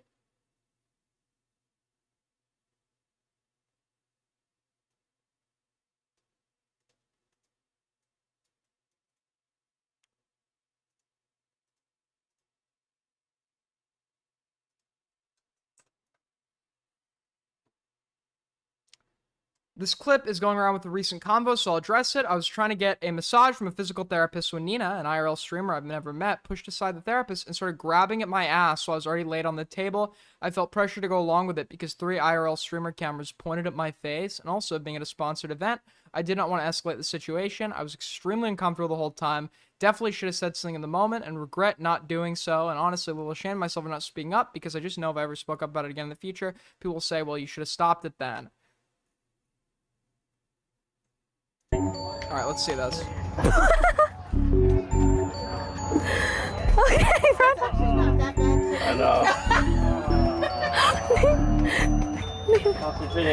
Yeah, that's sexual assault. I'm sorry. People are gonna downplay this. Like, sure, like, not all sexual assault is, like, equally as bad, but if he doesn't know this person and they're just coming up and, like, touching his ass like that, like, yeah. It's obviously gonna be, like, sexual assault. Come on. Okay, girl. No, Nina. Oh my! Wow, you have the best masseuse, Toast. Wow, she is so bold. Aiden, Data not covering the clip because nobody linked anything about this. You'll love to see it. You know, it's almost like there's an inbox. Hello? It's almost like there's an inbox. It's almost like that exists. So bold, so It's not the oh, really? I'd love to know about that too. Maybe if you like know about that, instead of telling me its existence, you could also like throw it in the inbox if you like know something that I don't. bold. Yep, keep it up. This is such a gamma top. What do you listen, guys? We're gonna spend the next 3 hours sitting here talking about the stupidity of reform, okay, and how they're up in the polls and how we need to stop them. Yep.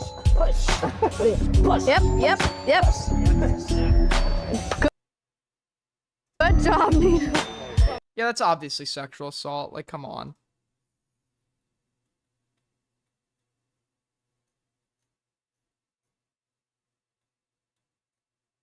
All right, well, I guess that's the end of the topic. Cool. Yes, yeah, dude. UK politics is the most boring fucking shit ever.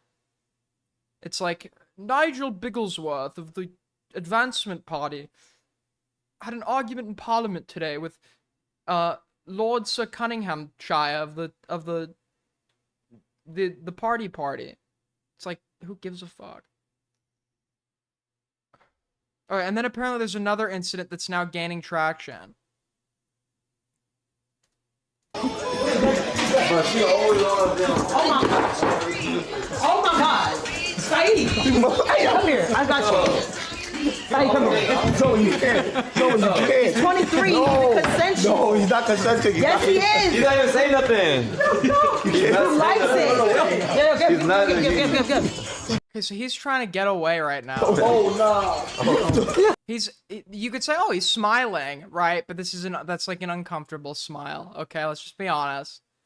I don't think he wants to. Yeah. There's never a perfect reaction to this kind of shit. Just to be clear, there's never a perfect reaction to this kind of shit. You will see people that do nothing. You will see people that freeze. You will see people that actually smile while they are being and fully aware of the fact that they are being sexually assaulted.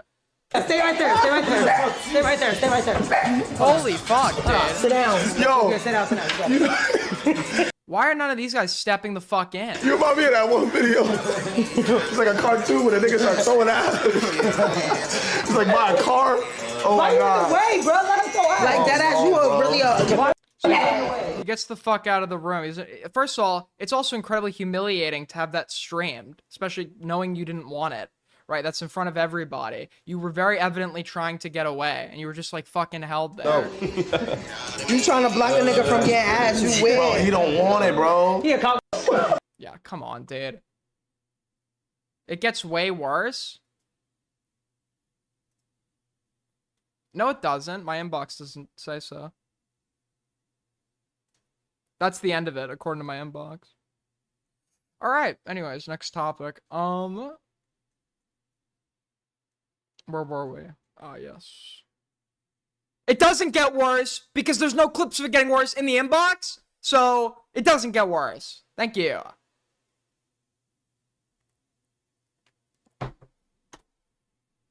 Apparently everyone has seen this. Fuck. I'll do the work. Okay, I'll do the work. Finally. Yo, thank you, Kevin. If he says, I feel like you did some shit wrong. No, so the whole Saeed thing, no one essay Saeed. That's why today I was actually looking for Saeed. I was gonna talk to him, like, he definitely felt disrespected as a person. Me, I take accountability what I do. If you dead ass felt disrespected, I didn't know. So you gotta let me know. If you did, I will always apologize. What the fuck did she just say? That's why today I was actually looking for Saeed. I was gonna talk to him, like, he definitely felt disrespected as a person. Me, I take accountability what I do. If you dead ass felt disrespected, I didn't know. What do you mean you didn't know? He was trying to fucking get away. How do you not know? You gotta let me know. If you did, I will always apologize. I mean, that's just normal people. But for him to walk around and say all that crazy shit, you never think about what Saeed's thinking too, though. Like, who wants to walk around being called that? That's embarrassing for him as a guy. You didn't see Saeed today? I was looking for him. I was looking everywhere for him. That's fucking humiliating. That's humiliating. Yeah, there are some people that just don't want to be seen in a sexual manner especially publicly in front of a stream. It's fucking uncomfortable. It's not just the act they did. It's in addition to the fact that this was in front of everybody, right? There are several facets of this that make this completely wrong, obviously. $5 from G's. Aiden, this was pretty normal stuff in most house parties I saw. Well, I don't know what house parties were you going to? I don't... Okay. Well, I don't know what kind of house parties you were at, but if I appreciate the $5 nonetheless, but no, if somebody's actively trying to get away from you, that means they don't want it. Don't use force to fucking keep them there, right? You've already gone like way too far by not asking or not making sure they're okay with whatever the fuck you're doing. But then you've now gone even farther with the fact that they're physically trying to leave and you were using force to keep them there.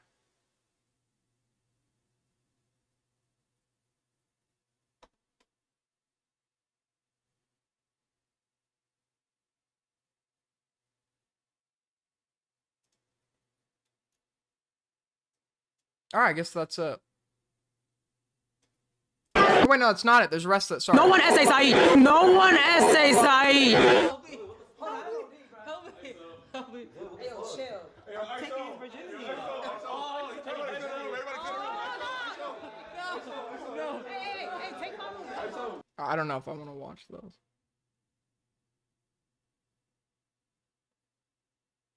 Holy I do not want to... Are you serious, bro? Are you serious? What the fuck? He's not consenting. He's not consenting. They're all laughing at me. The stream camera should have been gone at this point. Like, this is fucking... This guy's obviously very uncomfortable. You could see it behind his smile. He knows he's in front of everybody. He's going up, but you could tell he doesn't fucking want this. Yeah. Dude, get her the fuck away from him, too. She's, like, back talking... Dude, this guy needs to, like, be in a separate room, being, like... to process what the fuck just happened. Like, anyone here who claims to be... This is like when you ditch your friends. This is when these people are not your friends. Everyone in this room is not his friend. The fact that nobody stepped in, the fact that nobody is saying get the camera off him, the fact that nobody's bringing him to a separate room, anyone who was in that room supposedly that was his friend is not. Leave them. And they're still fucking doing it, bro.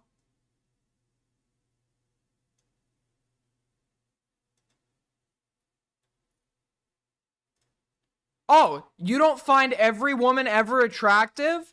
Oh, you don't want you don't want to have a random like sexual like interaction with a woman right now? You must be gay. Because that's how that works, right?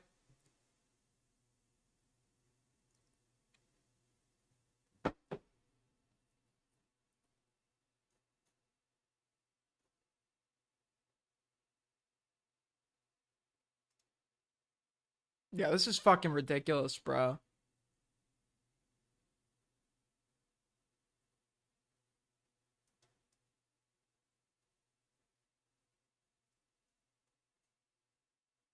Okay, this was the clip from the Chud, stream from earlier. Tell you about the time I killed my fish when I was a kid. Yeah, please. So I had a beta fish that was gifted to me Fucking by a cousin beta fucking cuck when I was like 10. Yeah. And I feel like that's kind Is this like Haas if he like went to San Francisco for like a year? of a fucked up gift because one, I don't know how to take care of a fish. Why'd you give me the Two, responsibility? Yeah, and what was really fucked up was the container. This is a different. Just need to clarify. For some reason, I thought it was the same. This is a different person. Like it was the ice it was cream like you threw as away. big as this. Yeah. And she was like, "Here, just put the fish in here." I don't know what to say, and this shit happens, and people don't step. Well, but that's not. I know that, but we shouldn't just accept that, okay? We shouldn't like just accept that. You like be comfortable with stepping in. Be comfortable being the one being like, "Yo, this shit isn't fucking okay."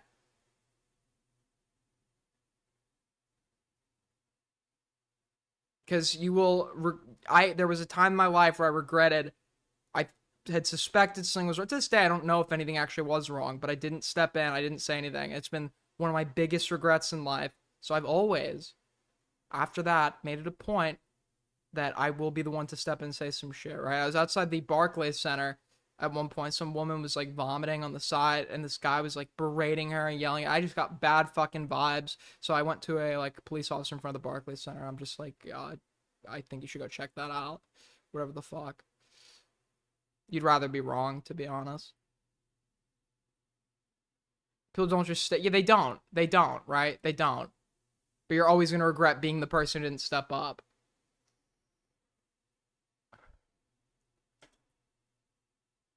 They literally give you beta fish. And that was it. The ice cream container. Yeah, and then after like a couple of months of feeding, I got bored, so I started torturing the fish with a straw. Oh. Where I would like pin it against the side of the container with the straw and rip its fins out. Oh, like the ant. What the fuck?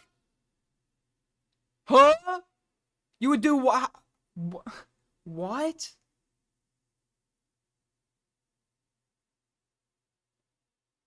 There's like a stage in life where kids fail to understand that like certain beings are actually separate beings with feelings or you know, not even emotional feelings, but physical, etc., etc. So like you have shit like, you know, when I was a kid, I used to spray a hose on anthills and shit, right? That was like, for me, that was like the like shit I did as a kid where it's like, yeah, that was like not cool or whatever the fuck. But like a fish is not one of those things, and to actually engage in the torture of it in that personal, to that personal level is the holy mother of God of red flags. Yeah, and then at one point it would still like struggle to swim, and I would keep it alive, and it was swimming with its like fucked up fins, and then eventually I just took it out of the water and just started ripping the fins out of it straight up, and then flushed it down the toilet. Why would you do this? Why would you admit to doing this? I mean, are we dealing with a fucking psychopath? Like, she doesn't seem to, like, understand the reaction this is gonna work. Because sometimes this is, like, how they, like, give a tell. They'll tell you something, not understanding that, like, because you're a human being with, like, emotions and shit, you're gonna fucking, like, that's not gonna come across very well. Which is, I think, there was, like, something went wrong in my life when I was a kid. And then when I think back to it, I was never taught to be... Why? Who is this fucking cuck in the corner? Get out of there, bro. It's like, you want some tea while you're talking about the animal you tortured to death? Nobody ever told me not to do that. Well, I don't know if that's kind of implied with like a normal development of empathy. I don't know. I feel like you intuitively arrive at not everyone does, and that's the mistake. I was watching, I think it's still up. I'm not saying she's a psychopath, but if she was, I would not be fucking surprised. Not all. I would guarantee even most people with ASPD are probably not violent. But they, like, certain social norms are not intuitive to them, and if they abide by it, it's for their own benefit. But they sometimes, they'll understand the norm, but they won't understand the why. Like, they intuitively won't feel that, like, the why as to the emotion involved, why this is wrong. And I watched this interview with this woman who, she's diagnosed ASPD, and she's successful. She's successful, to be clear. Which, you know, you find a lot of people with ASPD are successful. But what was weird about this video was she would describe certain things and not understand, like, how it was gonna be, like, viewed by the audience that was hold on. No, it's not. She, like, explains things, not understanding that. She's like, yeah, I never harmed animals, except for this one time, or there's, like, kind of this one, and she doesn't think it's, like, a big deal, and she describes some, like, insane fucking, yeah. Sorry. I misspelled opossum. It's pronounced possum. The O is silent. I misspelled it. I'm aware.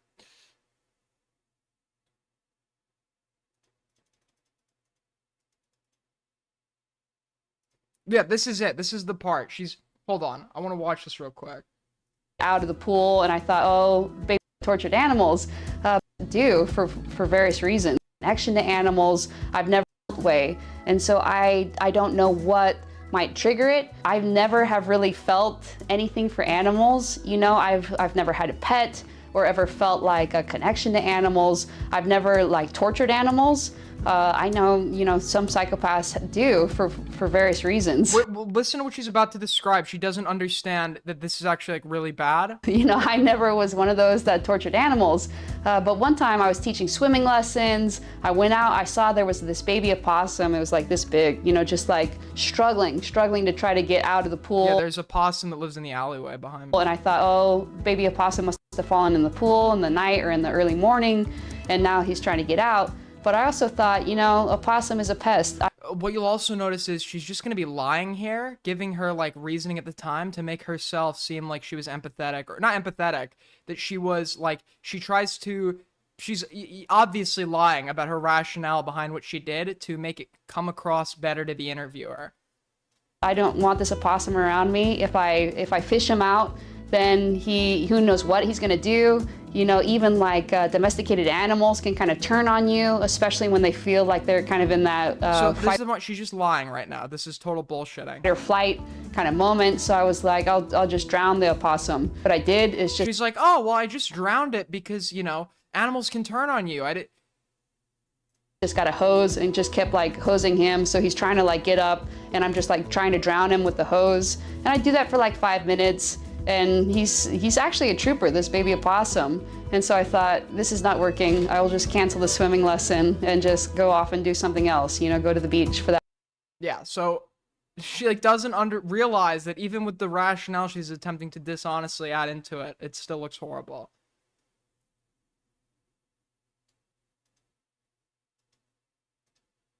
Where the fuck was the...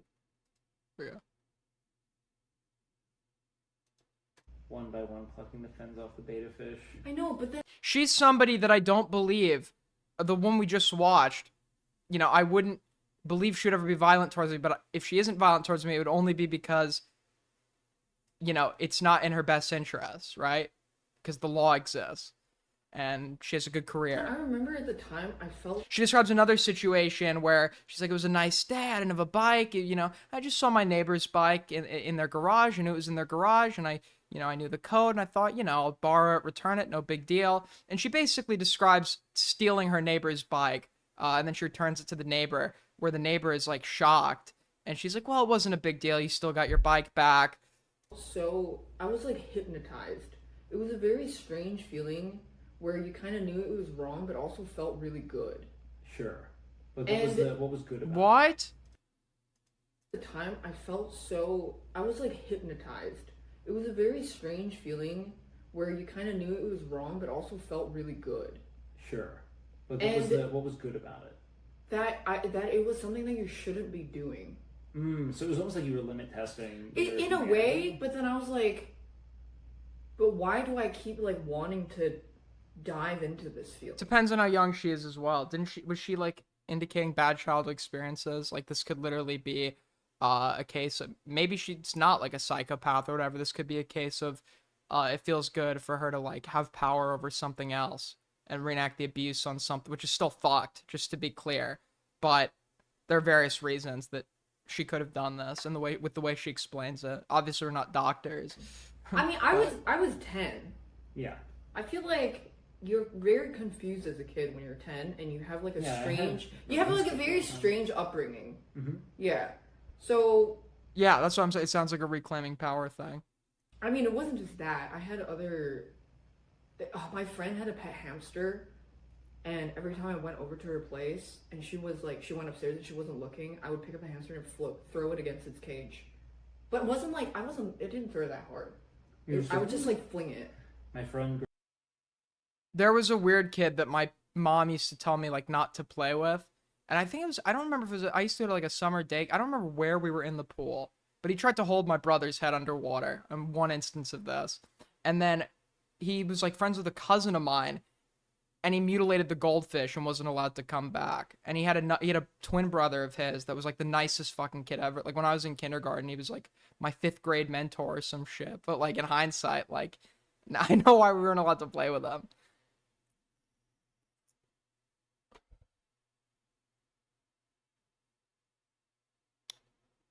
But I was also interested to hear what Chud Logic's response was to this. Also, I think there's been a spider on my kitchen. I don't like to unnecessarily take life, even though I do it or fund it occurring all the time. Unless it's a pest. Okay, I will fucking kill a mosquito, and I will do it without mercy.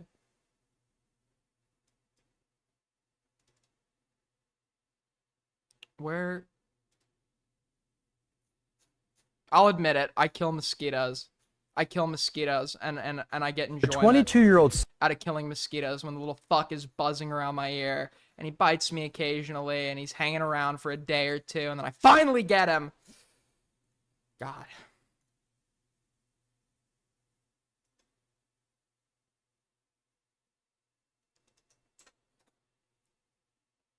Fish when I was a kid. Yeah. I don't know how to take care of a fish. Why'd you give me a responsibility? So yeah, and what was really treatment. And she was like, "Here, just put the fish." Most humane treatment of a fish by an Asian person. Okay. Years old. Yeah, kids do crazy shit. I had a friend that they had a hamster, and they wanted to see if this hamster could survive underwater. So they ran a bath to like a certain level, and they put the hamster in the water, and the hamster apparently actually like had a little go of it and walked along the bottom for a bit, but then obviously had nothing to do, nowhere to go, and then it just died. It just died. This guy's a psycho. This guy's a fucking psycho. Died in the bath. But, you know, apparently it had a little go of it and tried to scrabble along the fucking bottom of the bath for a bit before it suffocated and drowned.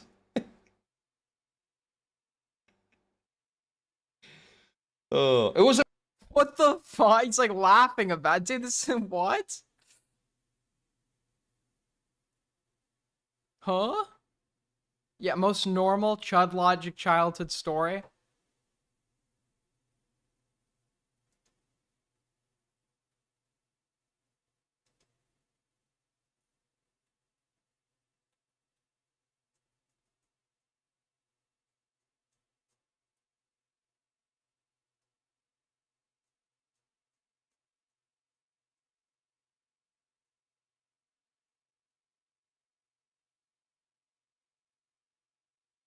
Okay, for this next topic, we're covering a TikTok teacher that was flirting with students. If you guys want to support the stream as always, you could support us by helping us hit Streamly goal. You could donate through Streamlabs, Super Chats. You could also like the stream. You click a button, and it sends my channel into fucking space. That was really cringe. Sorry, I was like, you click a button, and... Dude, this guy is 6 watching. This is really sad. Yeah. We got a new hustle unlocked. I'm a school teacher now. Damn, shorty. Sheesh. Man, I gotta get up out these school kids trying to take me down. This is going to be a rather confusing sight if you don't watch this the day it was uploaded. If you don't know what I'm dressed up as, shame on you. If you do know what I'm dressed up as, probably shame on you as well. I don't have a Play BR chat. If he wants to, I'd love to. I'd have a good time doing that. healthy relationship with the game, so I'm assuming you don't either. Ladies and gentlemen, the video you're about to watch today, actually a collection of videos that you're about to watch today, will frustrate you beyond belief. You're going to see a human being so fucking stupid that it's actually going to make you mad. And it doesn't help that the thing they're being stupid about involves them flirting with children. So, really good day all around today. Ladies and gentlemen, I was beginning to get worried. For a moment there, based off everything we've been seeing recently, I was starting to think that Twitch streamers were about to overtake TikTokers as the internet's chosen jesters. You know, those people we can always look towards to do stupid, embarrassing shit because they either 1, think it's going to get them views, or 2, they just think it actually makes them look good. And you know, over these last few months, Twitch streamers have been on a roll, embarrassing themselves and the platform for monetary gain. However, I think the general population... Yeah, it's just gonna get worse when you like incentive, and to some extent, this also like helps it. Me covering it, him covering it, but like when you incentivize being a public nuisance, with attention, monetary gain, etc., you're just encouraging people to up it more and more to more extremes. I never know what it's gonna be next. I mean, if you guys don't remember, there was like literally a guy that for like YouTube viewership, he like pretended he lost the engine in his plane, and he jumped out of it and parachuted. And conveniently, he has all the cameras rigged on the plane to catch it going down. He was convicted of a federal crime, obviously, but he did this for viewership. If TikTok took notice of this and they weren't having it, they had to reclaim their throne. How do you do that? I don't know, just spitballing here. Maybe become a substitute teacher for the sole purpose of hitting on children and filming yourself doing it and posting it onto TikTok proudly. Yeah, allow me to introduce you to this TikToker named the Handmade CEO, who I think at this point has... Yo, geez, thank you so much. With the 2, 8 in Google, China, and food prep. I'm gonna have to pass on that. Geez, with another 2, show us the possum. I'm not gonna pick up a possum and bring it into my house. I know they're not like super aggressive when cornered. They play dead and shit, but like, I'm still not gonna touch a fucking wild animal. I do always get worried though, because of where the possum is. I always get worried that it's gonna get hit by a car, and like, sometimes at night, if I don't see it, I feel like, oh, today's the day. Deleted their account, who clearly peaked in high school and is clearly chasing that high of people you will never speak to after you turn 18, thinking you are cool and popular. Because not only did this individual become a substitute teacher, seemingly to hit on the students, but also went there basically cosplaying as a student, doing fit checks, basically vlogging the entire thing. It's fucking weird. Thankfully, they were fired after their first day of doing this, and I've managed to find the original video that got them fired, and also 2 follow-up TikToks that they made in response. Hard watch does not even really begin to describe it. You'll see. Let's begin. Please subscribe. It's not rabies I'm worried about. It's not just about me. It's about the possum. I'm sure the possum won't like being picked up and brought into my fucking room for my shitter stream. Okay? What if the possum is like fending for younger possums? Like, I don't know. I'm not gonna fuck with a wild animal for the hell of it. Yeah. We got a new hustle unlocked. I'm a school teacher now. Little breakfast. Let's get the day rolling. Who would have ever thought?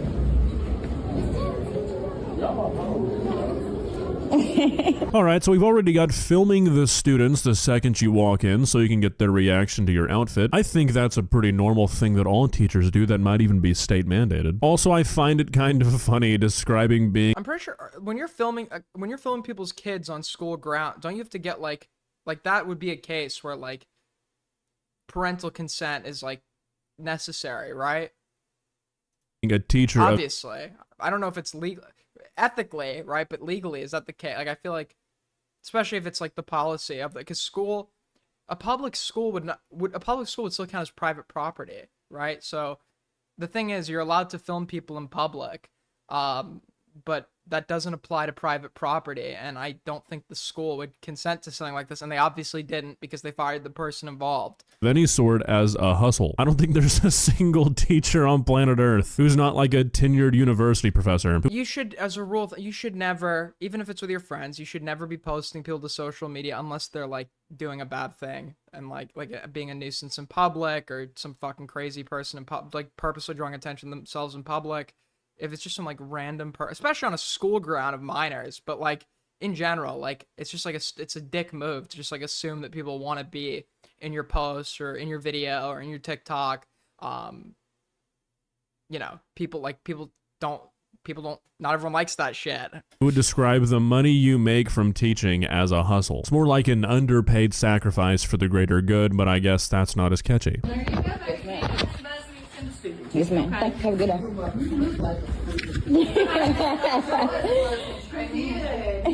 Today was really a breeze. My kids ain't had to do too much, man. I really, to be honest, I let them do whatever they want to do. Teachers film their students all the time, but that would be for like private or like usage of, I don't know, school projects, sending to the parent. That's like a bit different than posting it to social media for the world to see.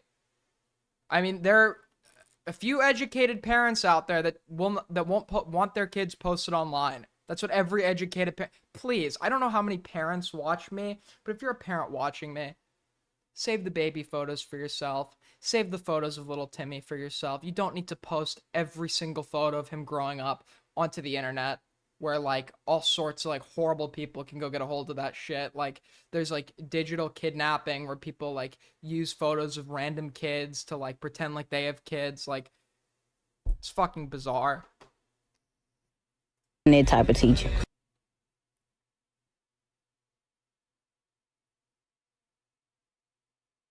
Sorry for the silence, had to cut out the copyrighted music. I love the obviously filmed in a silent, empty classroom. Look at me, I'm teaching clips. Can you You're a grandparent?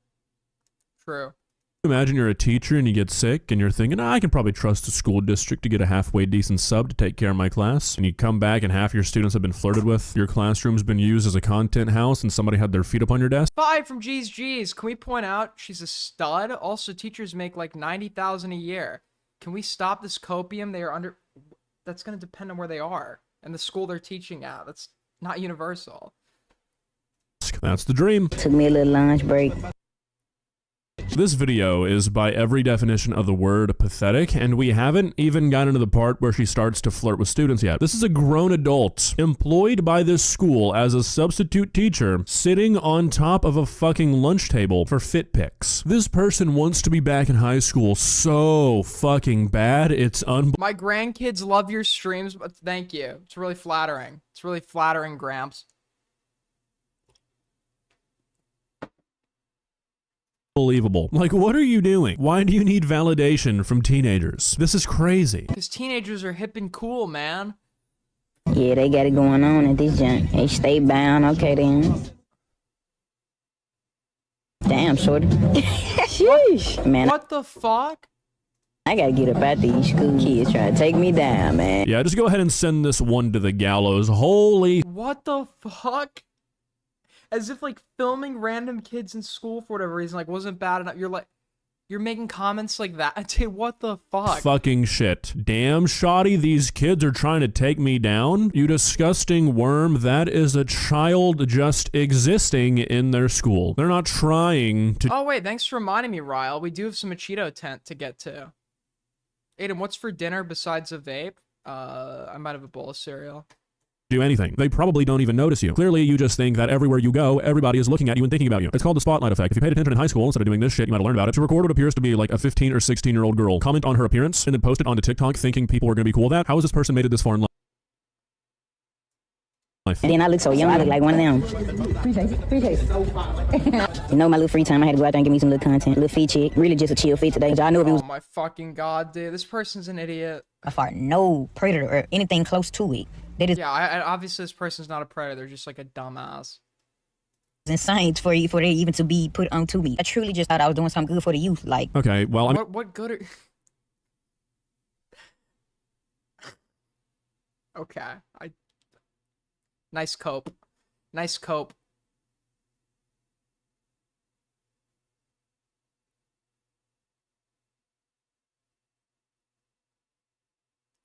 Teacher's mind regresses to match the people that... I don't know. Not my teachers, man.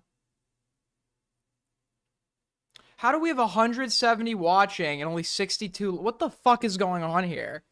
Stop the freeloading. Like up. Like up.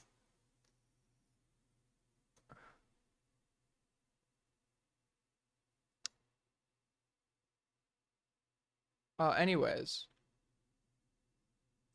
Yeah, so a Cheeto, like, we got through this docket quicker than I thought we would. But a Cheeto... So a Cheeto did a video about, and I shit you not, unironically perpetuating the notion of black fatigue, where he takes a bunch of videos of people behaving poorly in public, and then, you know, groups them together by skin color, and then, you know, tries to argue for this concept of, like, essentially, it's just like collective guilt, dude. It's collective guilt based off of racial characteristics. It is racist, just to be clear. It is absolutely fucking racist.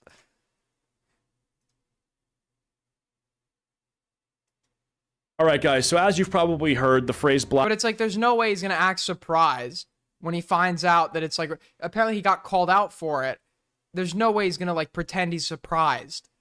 Yeah, you made an entire video on fucking black fatigue where you're just reacting to video. That's literally what he called it. Where he had the entire video just fucking reacting to, like, compiling people behaving badly in public, all of which were black. Black fatigue has been used a lot recently, and that's in tandem with the word fatigue being used a lot to describe people's frustration with repeat patterns of behavior coming from certain groups that are being documented on social media. And so I think black fatigue being sort of the phrase that started this all has led to obviously a large conversation opening up about the current state of racial affairs and stuff like that. And a lot of people agree that black fatigue is real and there are reasons for it. I'm sorry, I'm never like walking in public and being like, oh, a black person. I'm so tired. I'm so tired.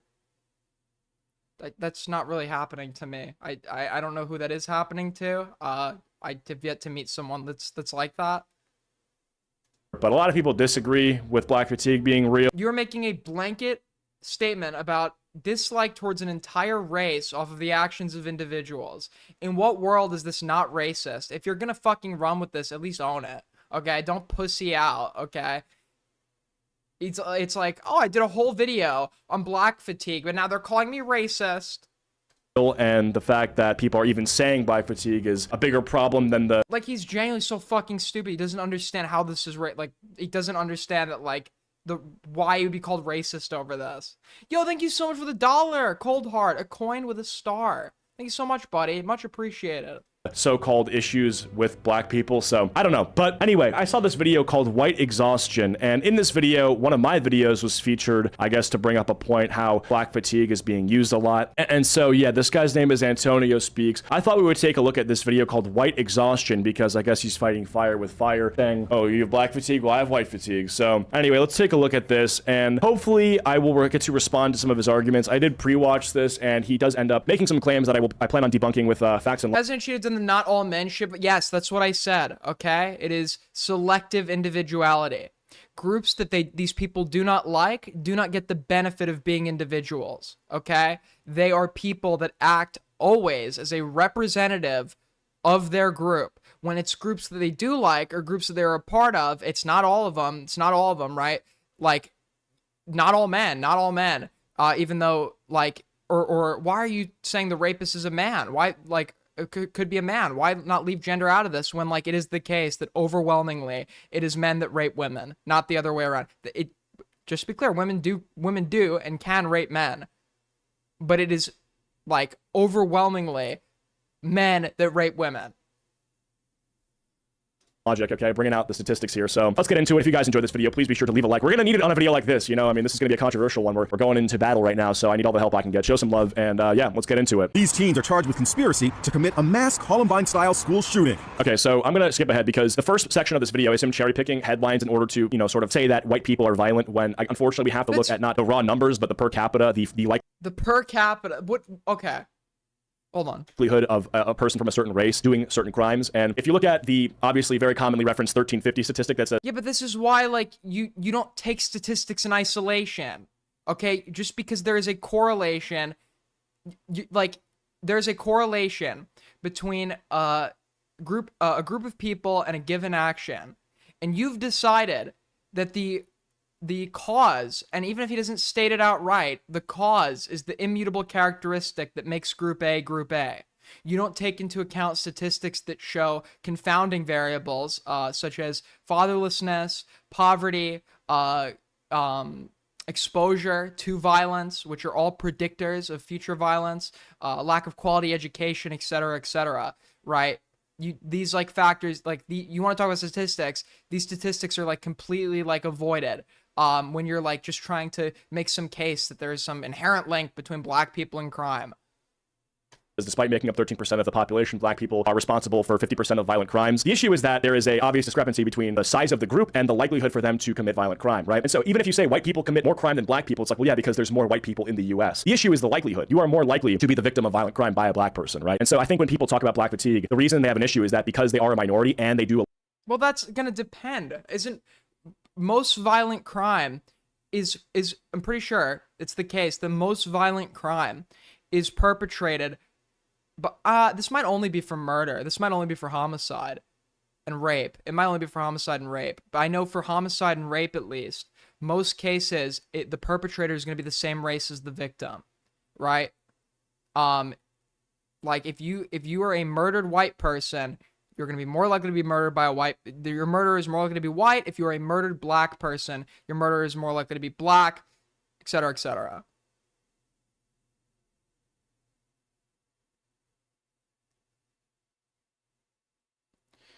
Well, a problem is that 2/3 of gang members are black, and okay. Have you ever considered why? Have you ever considered why this is? Has anybody ever like wanted to look beyond like a surface level statistic, understand how like practices like redlining created like ghettos and people were confined to given neighborhoods where they had a lack of police protection, a lack of like community support, etc., etc. Gangs were formed for the sake of like protection, where protection was absent, and as ways of accumulating wealth. And then rival gangs were formed to counteract the influence of the gang that was taking over the area. And then this became a generational thing because it's become an institution that is kind of hard to break. A lot of this, it shows that there's a very clear imbalance and a pattern of behavior that is, worth criticizing, obviously. Great teacher, got a tip. But anyway, not to take away from this, this is terrible. I mean, these fucking idiots said they were planning to shoot up their school. I mean, that's just disgusting and evil. Complete failure from the parents, the community, and from... Wait, but why is the thing that creates that correlation, why is the characteristic you've like picked out the race? Okay? Why is it not, and obviously you shouldn't be doing this, why are we not blaming poor people for crime? Why are we not blaming people with a lack of a father for crime? Why are we not, the thing you've decided to pick out is skin color. And you've used that to make a blanket statement about the group as a whole. Like, yeah, that is racist. Obviously the kids themselves, so, but anyway. The only way we're going to make America a better country for all of us to live in is if we address the root causes of these problems. America doesn't have a race problem. It has a problem race. So, I skipped okay, so I skipped ahead there, but the only way... True, I agree. We're going to make America better is if we get to the root cause of the problems. Well, what are the problems? I would say violence is a problem. I would say child abuse is a problem. Child exploitation is a problem. Now, the root cause of these problems would not be the actual race, right? Because I don't think being born a certain race inherently makes you more likely to... So why would you call the video black fatigue? Why would you call the video black, you fucking moron? Actual fucking mouth-breathing mongoloid? I don't think the problem is the race. Then why is the race the characteristic you've decided to insert as like the group you're fatigued with? As a whole, a blanket statement. To, be a child sex predator, right? I don't think that's how that works. If anything, the only thing that actually makes you more inherently likely to do that is becoming a Minecraft YouTuber. But getting into what he's actually saying here, if he's saying that it's an intrinsic thing and getting to the bottom of it means highlighting a certain race, then by his own logic, the problem would be literally black people. So let's start on September 10th. As we all know by now... Huh?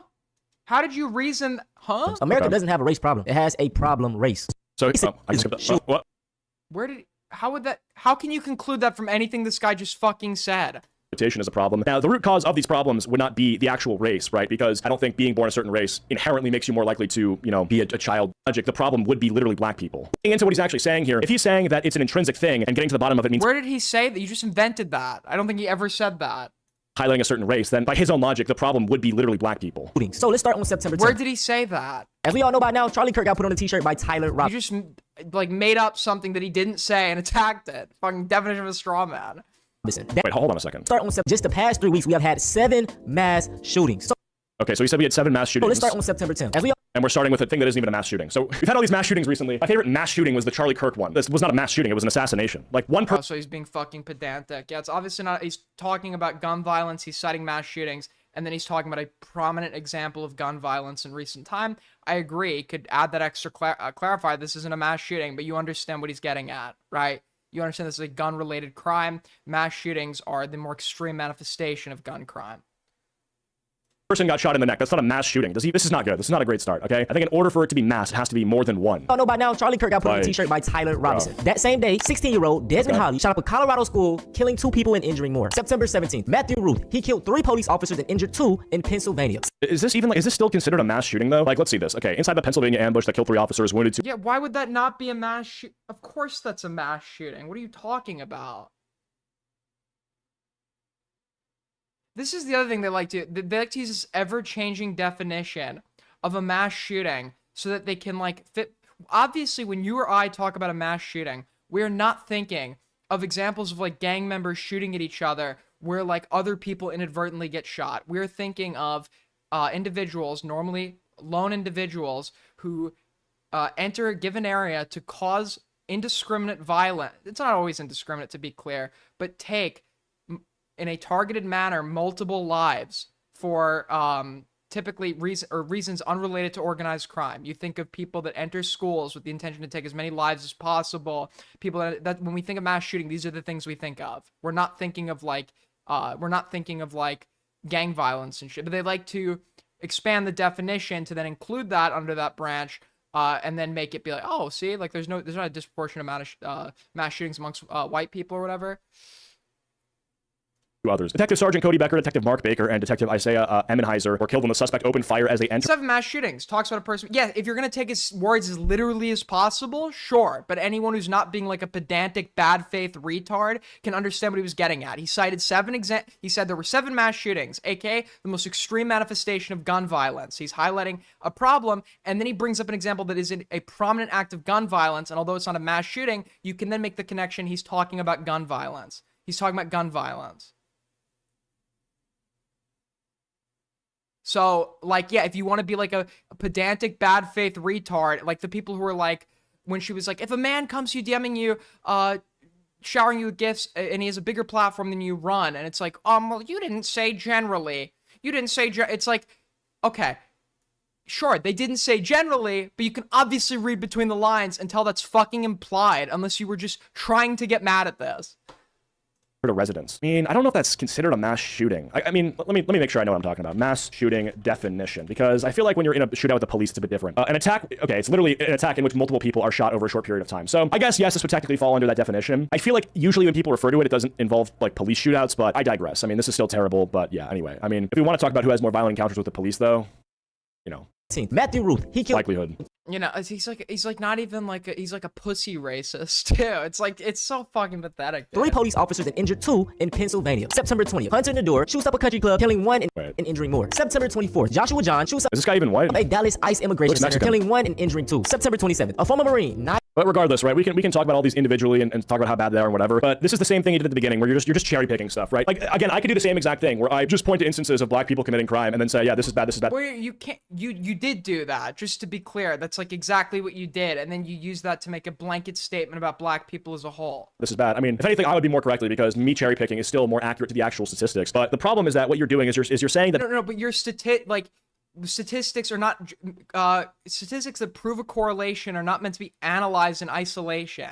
Okay, we have things like confounding variables, et cetera, so you look at them in aggregation with other statistics to figure out what might be the like causative factor or causative factors that have led to this correlation. When you were just taking that statistic in isolation to make a blanket statement about black people as a whole, you were being disingenuous, and you're being disingenuous to make a statement deriding a racial group as a whole. It's just racist, right? 3 from Sleepy, including or not including gang violence? What including or not including gang violence? When I talk about mass shootings, I don't include gang violence. No, I don't include acts of gang violence, because it just doesn't. I think it's a completely different type of crime, even though people are harmed. It's like not useful in the sense of the motivation is completely different. The nature of it is completely like mass shooters fall into like there's like common like overarching like psychological patterns as to why they do what they do, overarching intent, etc., etc. Some go out and try to kill as many people in a given group for revenge. Others do it to send a message. Others do, and it's normally lone actors, not people acting on behalf of an organization.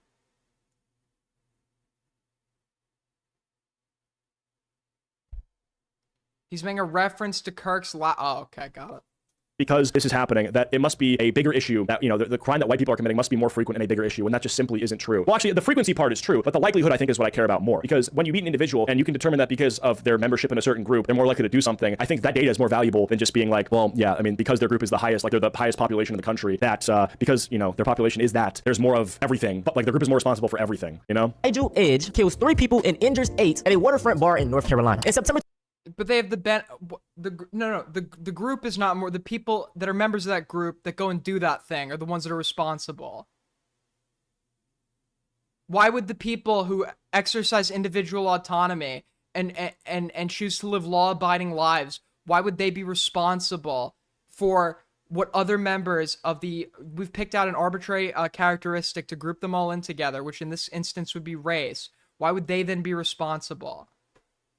28, another veteran, Thomas Sanford, rams his truck into a Michigan church, puts it on fire, kills 4 people, and injures 8. None of them were black, a Muslim, an immigrant, Bro, all. this guy picked out 8 white people and then said they're all white. Like, are you fucking kidding me? He's like, yeah, out of the 8 white people I picked out, none of them were black. It's because you didn't pick out any black people. I agree. That's cherry picking.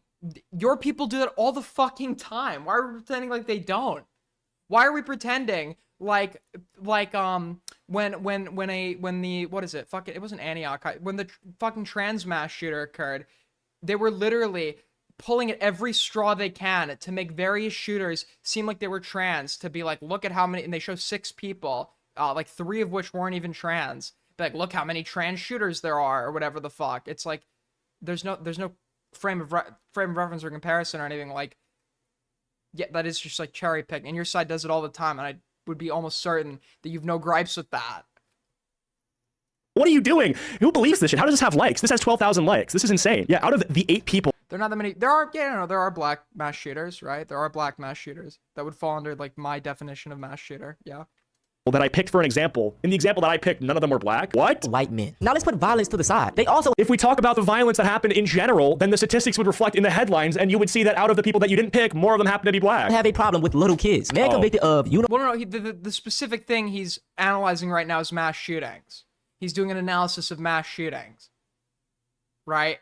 And the colloquial way we use that term, like if we're being intellectually honest here, is we're not talking about gang violence. We're talking about acts where you have these lone people with either some sort of grievance, mental health issue, et cetera, that are going out to kill as many people in either indiscriminately or members they perceive to be in a given group, et cetera.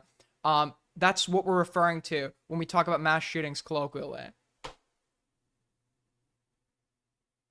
winning the team multiple times after giving her alcohol and drugs. Okay, I can't watch this anymore. He's going to keep doing the cherry picking stuff that we've seen him do this entire time. So we have to reference the actual data. And then I got bad news. I have the FBI statistics pulled up on my second monitor here. So if you're like, well, it's an entirely different crime. Gang violence is it's motivated by an entirely different reason. It's typically not indiscriminate, right? A lot of times when you have these gang-related mass shootings, a lot of I hate to say it, a lot of these people just don't like it, when gangs they hold their pistol sideways and shit. A lot of these gangs when they're shooting at each other, and yeah, people get hit by stray bullets all the time. Thank you for the 10. The cherry picker doesn't like to be cherry picked. True. Fuck, I forgot we were doing that. But fuck, that got me for a sec. That woke me up. What the fuck was I saying? Like, I don't know why you'd ever lump that into it, because like in understanding mass shooting statistics, lumping that in would completely mislead you, because it's a crime of an entirely different nature in terms of who's being targeted, psychological motivation, etc., etc. Like when we talk about serial killers, right? People like to say, oh, someone who's killed 3 or more people. Well, that's not just the definition, right? Like, believe it or not, hitmen, people say like King Von was Rap's first. He would not meet the FBI's definition of a fucking serial killer, first of all, even though he killed the amount of people. There are qualifiers there, right? About like normally people who kill for financial or organized crime related reasons are typically not depends on the financial reason, but typically not grouped into the category of serial killer, right? Like mafia hitmen are not referred to as serial killers, even though you're killing the same amount of people. Of course, it's the fucking FBI. Let's take a look at this, guys. Approximately 1% of black men in the I have no idea what happened, because if you donate $10, you can scare me.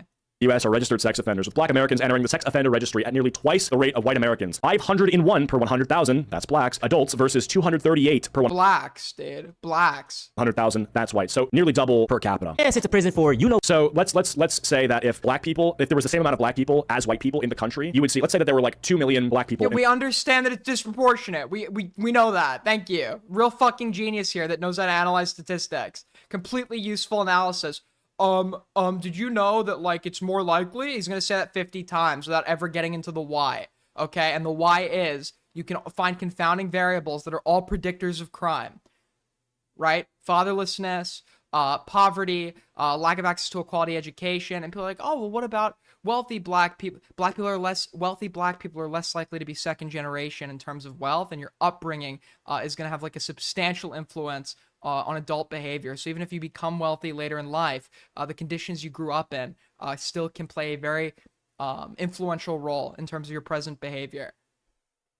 In the country versus 2 million white people in the country. Let me just do some math real quick here. Hold on. I'm not good at math, but it would be double the rate still, and you'd see a lot more black people. Like the stereotype would go away instantly because the frequency would match the rate. Okay, fuck. Thank you, Chris. How many inches of what? Facing more than 40 charges of sexual battery on a child, manufacturing child, you know what. All of these happened in September, and these are just a few examples. I could go on and on. You know the crazy thing about all of this is that there's literally no outrage going on about these events. You see, when a white person commits a crime, they are so quick to put them in a subgroup. It's either they're liberal, a Republican. Yeah, that's true. That's just true. That is just true. He's right. He is definitely cherry picking, which isn't good for an argument.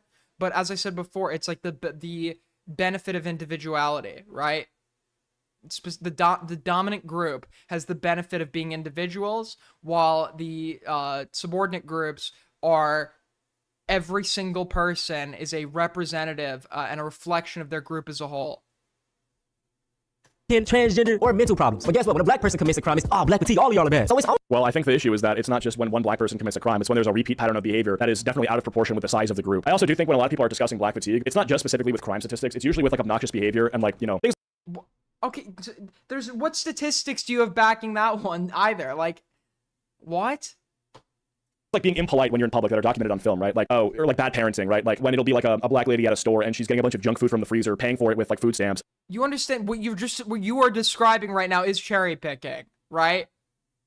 You say it's not cherry picking because I have statistics for this. Okay, what statistics do you have for this other thing? You are cherry picking. And then feeding this fucking goy slop to her kids. Like, that's literally what people are saying. Like, that's not good. Really fair that I treat y'all by the same. So I don't think that it's just the crime statistics, but definitely with, you know, the death of, like, Irina Zarutska, like, it definitely was definitely brought up for violence. And let me address something, because I get this all the time. I'm not on the left, and I'm not on the right. I don't give a fuck about none of that. When one of these people shoot up a school, it's a white person to me. I don't care about that. You don't? You're not on the left, you're not on the right, you don't care about any of that, but you just brought up mass shootings. Like, how can you literally not... What? How can you say... Huh? Brought up for violence. And let me address something, because I get this all the time. I'm not on the left, and I'm not on the right. I don't give a fuck about none of that. When one of these people shoot up a school, it's a white person to me. I don't care about that. You don't? You're not on the left, you're not on the right, you don't care about any of that, but you just brought up mass shootings. Like, how can you literally not... What? How can you say you don't care about being on the left or on the right when both of these sides have, like, the opposite positions on gun laws? You just brought up these things like killing, and you're like, oh... How is that a contradiction? Oh, these two sides oppose. I'm not a member of these sides. How is that possible? How is that possible? These two sides oppose. You have to be a member of one of these sides. He literally could be a centrist or apolitical. Yeah, these are bad. Or, sorry, apolitical in the colloquial sense, as in he doesn't care about politics unless it's directly relevant to a given discussion that he needs to highlight, like an internet trend. Brought up violence, and yet you don't have a side that you align with on that issue? How is that possible? And what do you... This guy's so fucking dumb. This guy's actually like a fucking a drooling moron. How is it possible? You understand you can align with the left or right on a given issue and still not identify as being a part of that. Huh? This guy's so fucking stupid, dude. Really didn't want to make this video, but I don't understand black fatigue videos. There I am. Isn't it funny too, by the way? He's like the amount of black fatigue videos I've seen, and this is like 2 of the 5 videos are by black people. And if you look at the raw numbers of black people here, 1, 2, 3 black guys reacting, doing a black fatigue video. This I think was this 4 or 5. So 5 black people versus me, 1 white person, Pearl, 1 white person, and I don't know who this is, maybe 1 white person. So 5 black people complaining about black fatigue versus 3 white people complaining about black fatigue. 230. Okay, this would also be cherry picking. This would also be cherry picking and an arbitrary sampling size, because if we were to look at tweets, if we were to look at like Instagram reels, etc., it would be dominantly white people doing it. And also, no fucking wonder. I hate to say it, but like old white people, conservative white people love to like get like validation from like black people reacting to stuff on YouTube. I don't know what this trend is. I understood it got really big when like you'd have these like black guys, they'd react to some like shitty fucking old ass music, and like a bunch of white people would watch it being like, yeah, the stuff I like is hip and cool. I got validation. So when like this would get a lot of views when members of said minority group reaffirm their beliefs so they don't have to feel like a racist. Of course, it's going to get a fuck ton of views, and there are going to be people that capitalize on that. Interesting. Past 3 days. It's crazy. In society, there always has to be a bad group of people, and black people are always going to be that for the entire world. It's just facts. Now I want to talk about this situation at HBCU in Tennessee. Okay. Well, is there like anything you want to maybe question as to why that's the case, or are you just going to say that because it makes you sound like you're the victim of something unreasonable? Like, here's the issue, right? Racism as an aggressive force is bad. Racism as a defensive force is fine. If you are being racist in the sense... What? So this guy is completely mask off. This guy's now just like completely mask off. Got it. He is friends with Nux Taco. I mean, it is making sense. Like, the conservatives, they're just like slowly adopting more and more just like fucking white supremacist, like white nationalist viewpoints, and that's just like becoming normal and accepted. That you are at, like, if you're a woman walking alone at night and you're in an area where the majority of the black people in that area are violent, right? Like, if you, and this is just how it works. Like, if you're walking alone at night and then you know that in your town it's mostly white people, and that if you've gotten lost and you see a bunch of black people, you're not where you're supposed to be, you should use the racism to try to get back home. That's defense. What is that? Why would you need to use racism there? What? Whereas if you were a hateful person and use the racism aggressively and attack the black guy because he's black, then that's terrible, right? So ultimately, I think that that's when people are discussing black fatigue, it's not because they want to enact violence. Thank you for the 10, a space, racism and self. Also, in that case, it would be like visibly, like you would want to leave because you would see like indicators of it potentially being a bad neighborhood. Like I was in Greece and I was walking to this neighborhood and I realized I was probably not in a good neighborhood. And, you know, it's a fucking white ass country. But I looked out, I was in Greece's most like crime ridden neighborhood and it had nothing to do with race. You'd want to leave because there are indicators that you're vulnerable, you're alone at night, and you're in an area that's not under heavy supervision and could easily be susceptible to a crime. Not because you're around black people. Like, yeah, if you, like, go to the fucking Atlanta airport and fucking run out of that shit because everyone's like, yeah, that would just be racist. And you'd be like, obviously I'm not talking about the airport. And it's like, oh, but if you're in a situation where there are a lot of black people and you don't run out of this one, but you run out of this one, then maybe the you know, determinant factor isn't that people are black. I think it's just because they don't want violence to happen to them, right? They're trying to, what's the word? Like, diffuse the situation. Kurt clones snuck their way onto this campus and went into debate. They had two signs up. DEI should be illegal and all immigrants should go. And I just want to emphasize that they were not invited. Now, he ended up well, I mean, he didn't say if it's a public campus or not, but you don't have to get invited to be in public. getting walked off the... Or was it, he said HBCU, are those private? HBCU campus private? Hold on, let me just see. I mean, there's no doubt that if you're going on a HBCU campus and then rage baiting, then you're just trying to start conflict. But I just want to see if it's public or private. It can be either public or private. Yeah, okay, but yeah. Wait, does he think does this guy know what the term HBCU even fucking means? It has nothing to do with the structure of the college. It's based on whether or not the college was like historically one when black people couldn't get into mainstream academia and mainstream institutions. It was a college that was historically dominated by and accepting of black people. It's a historically black college or university, right? campus, and I do feel like the students... Tell us from Chris. Aiden wanted to meet at a coffee shop. Sure thing, Pookie. Could have handled it a better way. This is the reaction that these white folks wanted so they can use it as right. fuel for, yeah, they're violent, they're aggressive, you know? But the fact of the matter is, we don't want to have a debate. Well, I think that's sort of ironic, right? Like when you say that, for instance, if somebody is talking about DEI and then your response is like to get violent, then I feel like that's sort of ironic, right? You're saying that, yeah, like racial groups shouldn't receive preferential treatment. If that makes you so upset and you're going to end like literally get enraged and start like violently, I don't say violently protesting, but starting like a swarm around this guy and his table, like a fucking 50v1. Maybe you took it personally. I don't know. Yeah, they're violent, they're aggressive, you know? 100%. This guy just doesn't know. Ichiro just doesn't know what the fuck DEI is. Start like violently, I don't say violently protesting, but starting like a swarm around this guy and his table, like a fucking 50v1. Maybe you took it personally. I don't know. Yeah, they're violent, they're aggressive, you know? But the fact of the... You know what I mean? It's like, I don't know. Like if people are saying like that black people are more likely to commit crimes, like when Nick Fuentes said he would prefer to live in a white neighborhood so that he would feel more safe, and then your response is like, dude, that's racist, I'm gonna fucking kill you. Doesn't that kind of prove his point? Matter is, we don't want to have a debate with you. And I just find it so ironic because these same people calling the college, you know, aggressive and loud and uncivilized had nothing to say when the roles were reversed.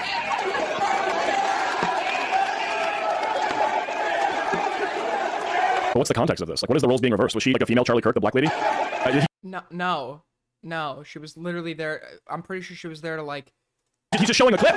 She was there to like advocate or protest something. I don't remember. She was just advocating for something. Why would that ever warrant them to be making like imitating a like an ape? What would be the?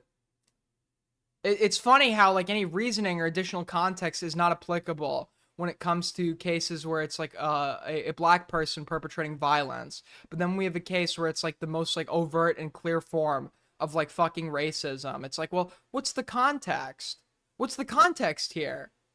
Roles got reversed how? Was she trying to debate them and then they started like swarming her? It's such a disingenuous fucking way of analyzing anything. You're like, you're just showing me a random clip. You gave all It's Schrodinger's context. the context for the Charlie Kirk clones. We didn't give any context for this. Maybe he's about to. Surely he won't just show this with no context and continue the video. Wait, I'm sorry. What context do you think this is like is going to justify this? What context do you think is going to justify? You see, there are people in this video imitating monkeys. What context is like going to make that socially appropriate for you? 5 from Siren. This guy browses Twitter, troglodytes who claim that yes, and then the dangerous thing about these algorithms is you have like polarization where you're in an echo chamber of your of the views that you're already starting to develop because the algorithm is resuggesting to you things that already confirm the views of like the tweets you clicked on, and it's just going to make those views more and more extreme when you're like a drooler that's like a slave to like the techno corporate fucking trap. Yeah, right? He wouldn't do that. Chatting, monkey noises, bro. What is this? I gotta say it, bro. White people are like in a Okay, so that's cool. use of X. They talk That's down. what explain to me a given scenario where the context, like, you're reaching so fucking hard right now, dude. Oh, what is the context? She like paid them to like pretend to imitate like apes. Is that it? Is that's like totally something we should be considering right now. They say all these nasty things about you, but can't leave you alone. I honestly feel like there's no winning with these people, man. What? Wait. I'm sorry. What? I honestly feel like there's no winning with these people, man. There's no winning. How is there no winning? Like, I feel like the winning would be that everybody gets along and that we just stop. No, there is actually no winning. Okay, and Cheeto made a video mocking Indians as well. And the thing is, right, with black people, it's the culture, the crime, and then you have a group like Indians that in this country have overwhelmingly met every single like supposedly desirable attribute that these people would want to see in a minority, right? They're hard workers. They are one of the highest earning like income brackets by ethnicity. They're like disproportionately responsible for tech startups. They disproportionately are in the medical field, et cetera, et cetera.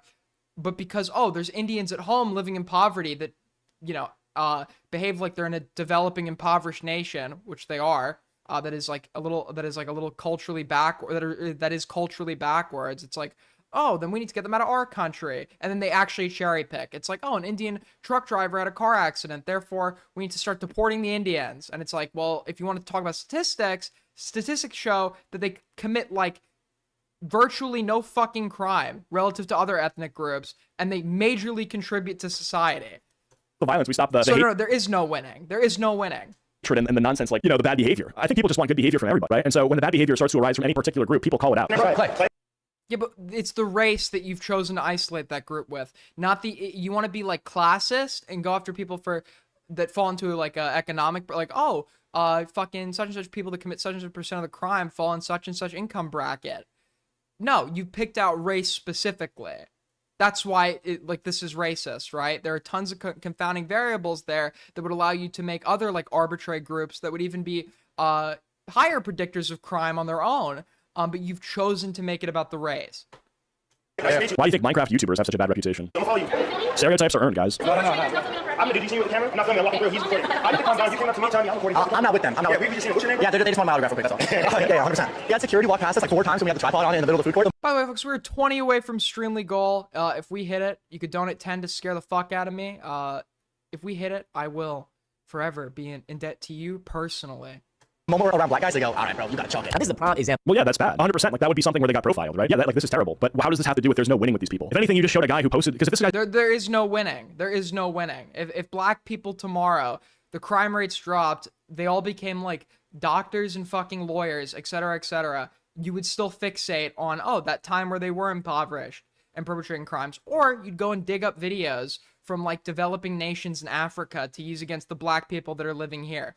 How do I know this? Because it's exactly what you guys do with Indians. The YouTuber, right? And he posted the TikTok. He's calling out the profiling, so I don't understand. Yeah, 100%. Yeah, security walked past us like 4 times when we had the tripod on it in the middle of the food court. The moment around black guys, they go, all right, bro. So, yeah, there really is no winning. Now, this is a prime example of how racism thrives in today's society. It's no longer N-words being thrown at you or lynching you. It's subtle dog whistles like in this video. If you didn't catch what was going on, the white dude on the right, he is the one filming. In fact, he was walking around the mall filming multiple times. Well, it's funny you say that, right? It's funny that he says the primary way that racism thrives today is not through that. Yet he still goes on to make all these videos talking about how it is just that's taking place. His thumbnail, right? He's like, yeah, the way that racism thrives today, it's not through people using the N-word, it's through subtle dog whistles. And then he has a thumbnail with this guy from Instagram saying, I hate N-words, and then send them back to Africa. Is that subtle? Like, what? He just contradicts himself pretty. Well, how is that a contradiction?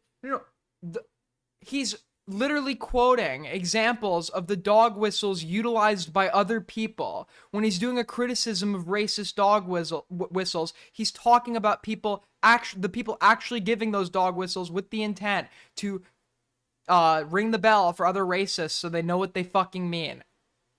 Obviously, him quoting that as an example is not the same fucking thing as him actually using a racist dog whistle himself. This guy is so fucking stupid, man. It's like, you're against racist dog whistles, but in this video calling out racist dog whistles, you quoted racist dog whistles used by the people you're criticizing. Therefore, you also spread racist dog whistles. Does this guy even know what the fuck a dog whistle is? That whole video is about that entire concept. There's no dog whistle. That's literally the fucking topic of the video. I don't think he knows what a dog whistle is. He just found out what HBCUs were like 5 minutes ago, so it really wouldn't surprise me. Constantly. It's not a very good video. And the people that call the black man out saw the white man already. But guess what? As soon as they seen two black dudes walk up, it's, oh, yo, you can't film here no more. The white dude didn't clear it up and say, oh, no, I'm filming. And guess what? Not a peep. They didn't even say, oh, you can't film to the white dude, bro. That is literally racism. You're a boxer or what are you? Oh, no, I'm a teacher. What do you teach? Human psychology. Human psychology. How long did you go to school for? 12 years. And you didn't get like any kind of degree? No, only a diploma game. Do you know you have to have a degree? Well, you don't, bro. The degree don't. Not in the hood, huh? Not in the hood, you don't have to have a degree to teach psychology. Stop caring about people's opinions. If you let every opinion get to you, you lose sight of who you are. Maybe you need a psychologist. Is this like Omegle? Are we complaining about racism on Omegle? If that's the case. That's like going out and trying to find racism and then complaining when you see it. Like, I'm an astronaut. you're fucking Omegle. I don't know if this is like TikTok Live. Or... Misery loves company. It's TikTok Live, I think. If that's the case, I'm an astronaut, and I'm Donald It's like the same tier shit. Misery loves company, right? Those who feel good about themselves will never make you feel bad about yourself. She's struggling with her internal world and trying to project that onto me. Why are you not talking? Did you buy your followers by any chance? He's not talking because I just called him out for lying. You see how she kept asking me why I'm not saying anything? That's exactly what they want. A reaction. If I don't give them one, the allegations get lame. Yo, Mama Toad, I appreciate you again. When people disrespect you, they're dealing with a lot of shame and insecurity. Here is another example. This is subtle. But he just showed a clip of this guy, I think, giving actually a good message. But then he goes on to say the exact thing that he criticized the lady for doing, which is being racist. So if he's saying that you criticizing other people and bringing them down is because you're dealing with something in your own head, this entire video is him doing just that, then it's like, I think you kind of don't understand that that applies to you as well. Very subtle racism. And his brother handled it perfectly, man. You gotta be calm with them. Don't give them a reaction. But how is he doing just that? You'll be good. And I know it sounds bad, but he's like trying so hard to like hypocrisy hunt, and it just comes off as like desperate and pathetic and like unsubstantiated by the examples he's actually providing. Gotta really tiptoe around white people sometimes. Even your friends, like they might not even know that they're saying racist things because maybe they even got it from their parents. I went to Harvard Law School. I got a lot of degrees and awards. I've won cases at the U.S. Supreme Court, and I've been in courtrooms representing clients, getting there early, sitting at the defense counsel table, where the judge will walk in and immediately get mad And at also, he pre-watched this. He had time to like actually figure out what points he was gonna fucking make, and it's this shitty. The judge will look at me and say, hey, you get back out there in the hallway. I don't want any defendants sitting in my courtroom without their lawyer. Black fatigue because So funny. So when they were laughing, I smiled. And then I eventually chuckled. Client came in, we did the hearing. But I remember sitting in my car after that hearing thinking, wow, here I am, this middle-aged black man. I'm in my best suit.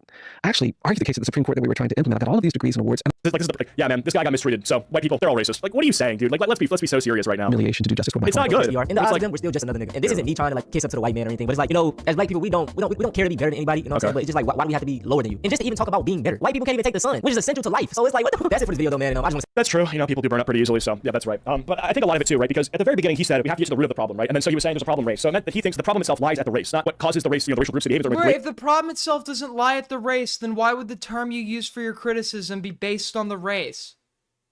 Like, what you're saying is actively you want to talk about actual contradiction. It actively lies in contradiction with your messaging. Itself, right? And I think that's going to lead you down a dark path where you're going to have people talking about race realism and genetic stuff. But It's not about the race, but my entire description of this concept that I'm going to reiterate is about the race. the reality is more than nature. Wait, what did he say? Hold on, I just missed At the that. beginning, he said we have to get to the root of the problem, right? And then so he was saying there's a problem race. So it meant that he thinks the problem itself lies at the race, not what causes the race, you know, the racial groups to behave in the race itself, right? And I think that's going to lead you down a dark path where you're going to have people talking about race realism and genetic stuff. But I think the reality is more than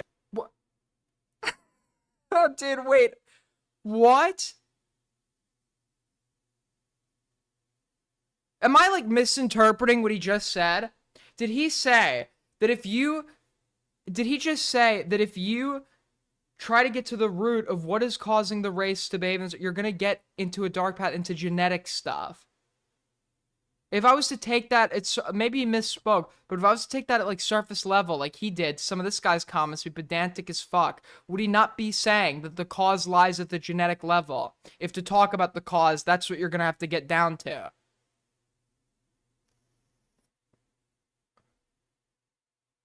Like, that, would that not be what logically follows from what he just said? more than nature, you have nurture, which is, you know, how your life is, usually your early life and how you are raised, that, you know, sort of molds you into who you are as an adult and who you become later in life. And what we see is, unfortunately, and you guys probably know where I'm going with this, is that, I mean, I have the data here as well. In 2023, 49% of black children under 18 lived in single parent households, almost always mother only, compared to 20% of white children. So that's very... Okay, so why wouldn't it be fatherless child fatigue? Why wouldn't it be that why wouldn't it be impoverished person fatigue? I would disagree with all of these, by the way, still, but it's like the characteristic that there are a lot of characteristics amongst a person that correlate with crime. Okay, the correlation he specifically fixates on is the one that involves people because of their skin color. Very disturbing. When you have almost 50%, we'll just call it 50% of black children under the age of 18 coming from single parent households, like, that is just not conducive to a proper upbringing. And I'm not saying that, and honestly, you know, I mean, these mothers are in many cases very great women, and they're doing a job, they're stepping up when the father is absent, and I think they deserve a lot of credit. But the issue is, really, because you just like spread the fucking stereotype like 10 minutes ago that like black single mothers are like causing a nuisance in public with their food stamps or whatever the fuck. Really? That doesn't sound like, that kind of doesn't sound like what you're saying before. Didn't have to bear that burden, and with that burden would probably become, I mean, just naturally, as one person doing a job for two people, you're going to fall short in some areas just because you're playing the game in a way that you shouldn't have to. And so that results in people, having, dealing with neglect and lacking the sort of paternal guidance that they deserve and need. And so you have behaviors that sort of manifest later in life that seem to be correlated with crime and So why wouldn't it be fatherless fatigue, Cheetah? misbehaving. So if anything, I want that to stop and go away. How it does do that, I don't know. I go by Cheeto on YouTube. I don't know how I'm going to solve the single parent crisis in the black community, and it's a bit above my pay grade. But at the end of the day, I do believe that if and when that problem is solved, a lot of other problems will solve themselves. And so yeah, it will be a generational thing that has to get changed. But I think and pray that does. And when it does, we'll see a lot of things sort of evening themselves out. But yeah, let's finish this video up. White people, I just want y'all to hold yourselves accountable. I know all of y'all aren't bad, and it's unfair. Well, I think that kind of happened in 2020 with George Floyd, right? Like you had Charlie D'Amelio scare shitless to change her profile picture from Black Lives Matter for like 2 years. So I think white people definitely held themselves accountable. Yeah, literally like just hordes of. You people still make fun of that?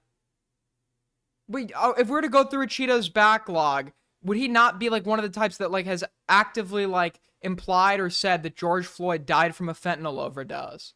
Why are we acting like, there is still a large subset of the population that does not like to take accountability for conditions that were, once again, I'm not a believer of, blood guilt. I don't think that because your ancestors did something, it's your fault, right? But simultaneously, you do need to acknowledge how conditions created by your ancestors led to conditions that created the perfect conditions for organizations like gangs to pop up. I mean, Cheetah, I think he's Italian, right? He should know better. When the Italians came to power, they weren't considered white. They were like in ghettos. They were fucking like broke. And you had like over from Sicily, you had like the mafia forming and taking root in the United States as well. And it's like, you should know this. You should know this, right? The conditions are actually, with black people, it's worse in the sense of the conditions they were facing, but it's comparable in the sense of like the same reasons that the mafia was supposedly like protecting business. That was like, I'm pretty sure, I think it was the Crips that came before the Bloods, right?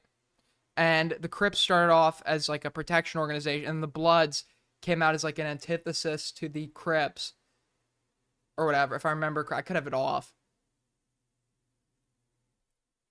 White people going on one knee with the fist up. That's what accountability looks like. And instead of the irony here is a little hilarious, right? We're talking about, yeah, you guys have to hold accountability. And the reason he's even saying this is because of the discourse where white people are saying black people, you should hold yourself accountable. So he's just reversing the entire. Let me hold myself accountable for something that someone else did. That's a fucking great idea.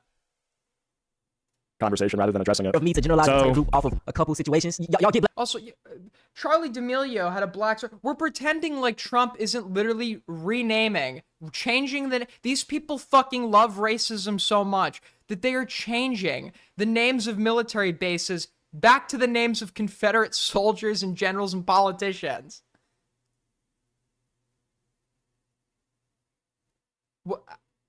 I honestly did. Black people saying, before you leave a comment on my video, go to all of the other black fatigue videos on the internet right now and say, don't generalize all black people. Nobody speaks up for black people, man. You even got other black people egging on this BS, bro. So you know what I'm saying? I'll speak up for black people right now. I mean, I'll say that I think black people have a lot of potential. I wish they would realize it. Like, I think a lot of groups have potential, and I think that black. Yeah, my great grandfather was an engineer. He went to, I forgot what university. I think it was the University of Prague.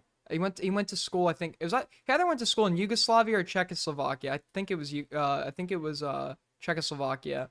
But I'm pretty sure it was in Prague. Yeah, I think it was Czechoslovakia. I know Prague's in Czechoslovakia, of course, but at that point in time, and when he came to the United States, he could not find any work. He couldn't find any work because he was a Jew, and he wasn't allowed in country clubs and shit. So he resorted to selling underwear.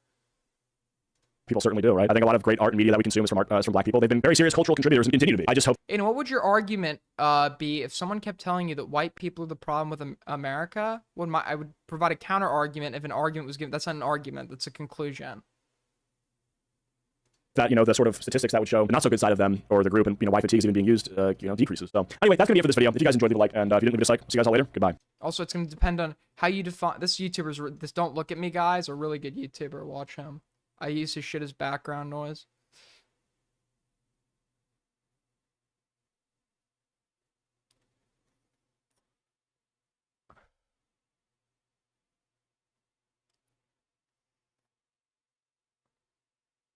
I can't believe they also do this disingenuous thing where it's like, the Democrats were the real it's like, who is the side right now that is changing names back? When you put someone's name on a military base or a ship, it is to honor them.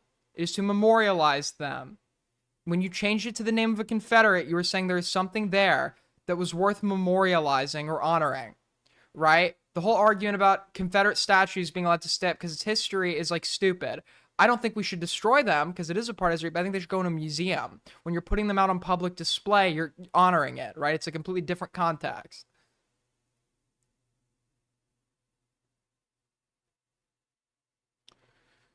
I was told white people are the reason why Trump's in office, and white people are always the problem, so forth, that white people are the problem with America because they're the reason Trump, I mean, yeah, it seems like a lot of white people vote Republican. I mean, white people constitute the majority of the country. It seems like working class white people vote Republican, which is bad, and we need to stop that and fix that.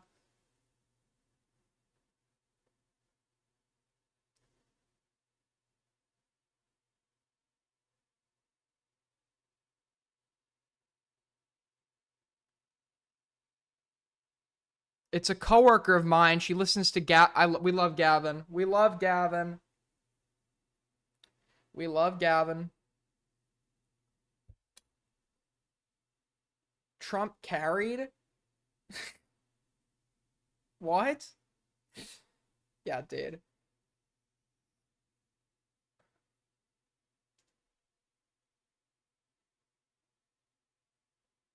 Counter-argument, Confederate generals also were in the U.S. military previously, largely, and served in previous wars.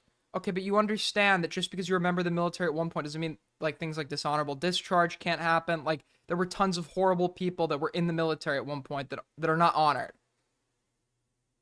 Adolf Hitler fought for the Kaiser. Should we honor Adolf? Should Germany be honoring Adolf Hitler because he fought in the military?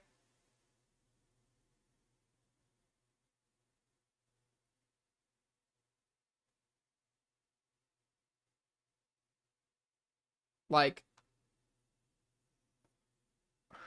obviously, if their later more notable actions, like outweigh the good that they did, while, you know, fucking serving in the U.S. military, like actually participating in the participating in almost the fracture of the Union, a rebellion that was going to destroy the country as we know it. That's going to outweigh any previous service you did for the country because you tried to destroy it.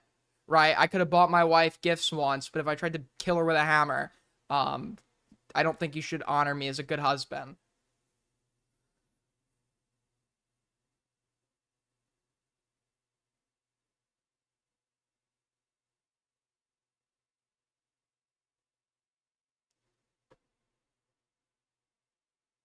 What is your obsession with Sam Hyde, Chronic?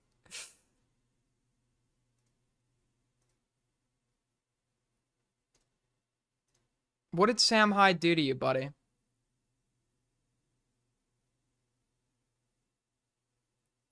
But yeah, the state, it's like such a fucked up, dude. Trump's threatening to go into Nigeria now.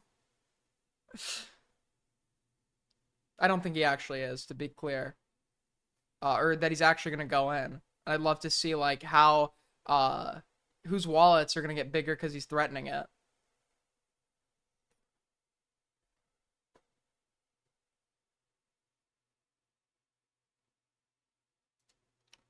You know, Lamafau?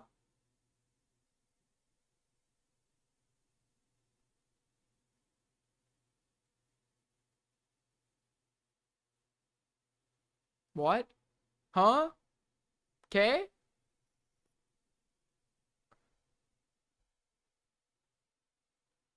Sam and Jet are, well, yeah, Sam Hyde's wow. Sam Hyde, a bad person? God, this is an insane revelation. I can't believe it.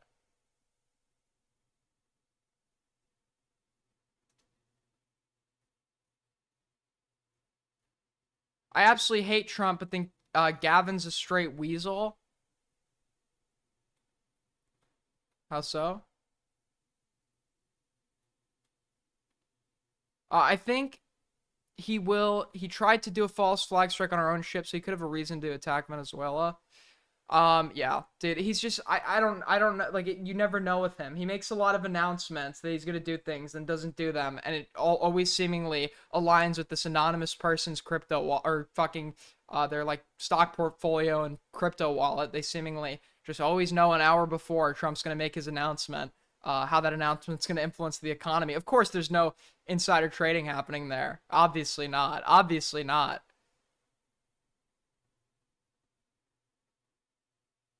Well, this is also his strategy. To get attention off of something, he makes outlandish statement. He likes to control the flow of information. So if there's something negative happening, he will make some outlandish statement that everyone's going to focus on, so that you're giving attention exactly to what he wants you to give attention to, and not giving attention to the other thing, right? So, like, when the Epstein shit was happening, he starts saying, I'm going to revoke Rosie O'Donnell's citizenship, right? Because he wants you to talk about that and not the Epstein shit. That's how he controls the flow of information.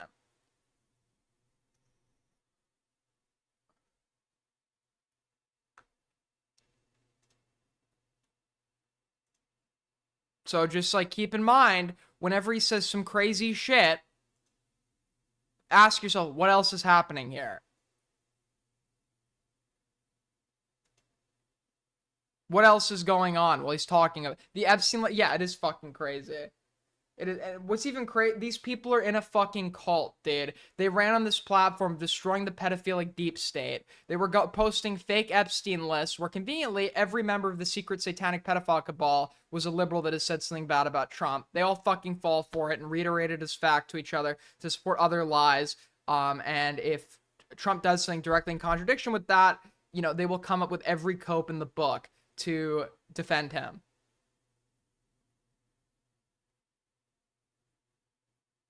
They'll everything in the. These people were the anti-deep state pedophile, fucking organ. And then all of a sudden, it's like Trump's fucking former personal attorney and present assistant. What is it? He's the assistant deputy of the DOJ or some assistant attorney general of his administration, goes and is a meeting with Ghislaine Maxwell, where Ghislaine Maxwell emphasizes that Trump had no negative involvement with Epstein, and then all of a sudden her conditions improve. She gets moved to a lesser security level prison with preferable living conditions right after. Just a coincidence. It's just a coincidence, of course.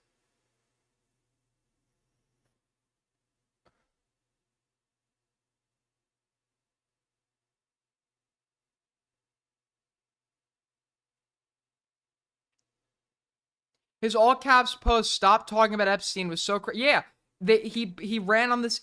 They ran on this platform, destroying the deep state pedophiles. It was just destroying the perceived liberal deep state pedophiles. If it's a right wing deep state pedophile, they don't give a fuck. Okay, they don't give a fuck.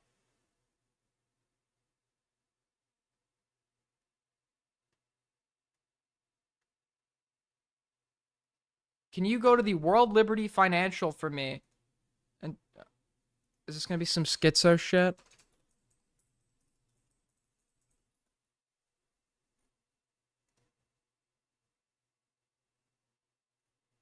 Ooh, wait a sec. What is this? Welcome back, everyone. This is part 13 of the big. Okay. World Liberty Financial is a decentralized finance protocol and cryptocurrency company founded in 2024. It has been noted for directly advertising its connection with Donald Trump and his family.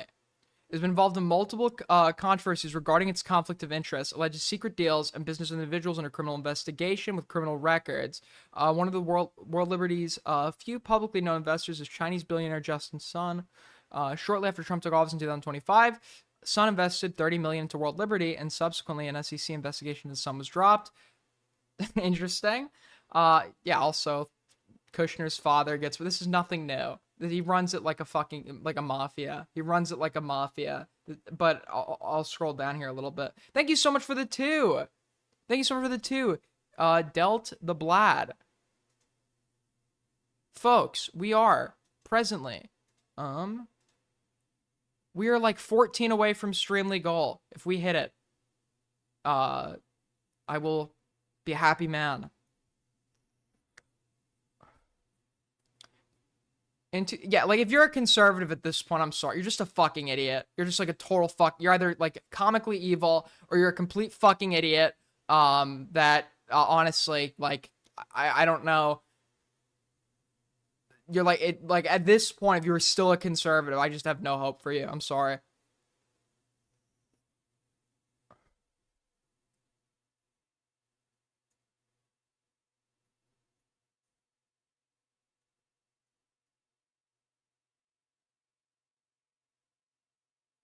The company's been noted for its close. A Trump business entity owns 60% of the world liberty and is entitled to 75% of all revenue from coin sales. Eric Trump, Donald Trump Jr. actively involved in the management of the company and rely on 3 partners. The Trump family and its affiliates were given 22.5 billion units of. How is this not a bribe, by the way? How is this not a bribe?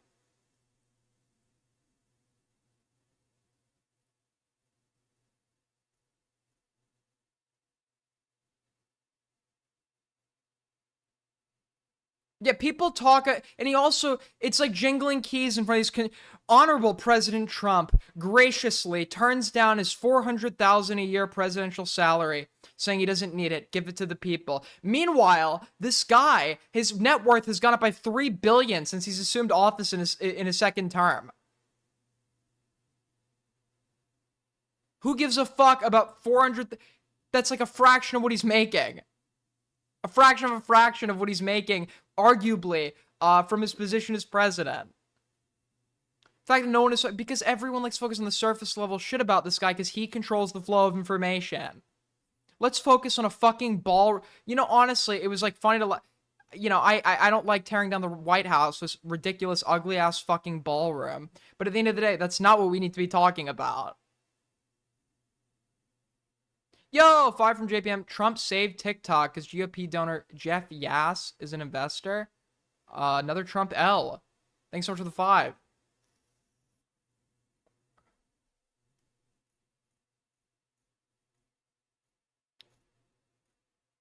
And also, if it was found that Trump's like announcement of, and by the way, him merely announcing something not only has very real implications in the global economy, it has real implications on like foreign relations. The United States is viewed as unstable. People will then look to go make like trade deals in other places, etc., etc.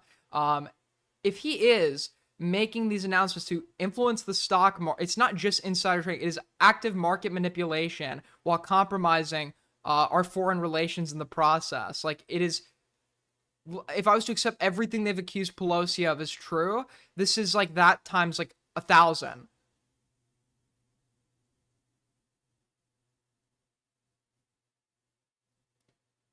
Do you ever see that guy that exposed waterboarding at Gitmo? Said, how is Guantanamo Bay still open, by the way? I still don't understand. Trump was like prideful of that Guantanamo Bay was going to stay open.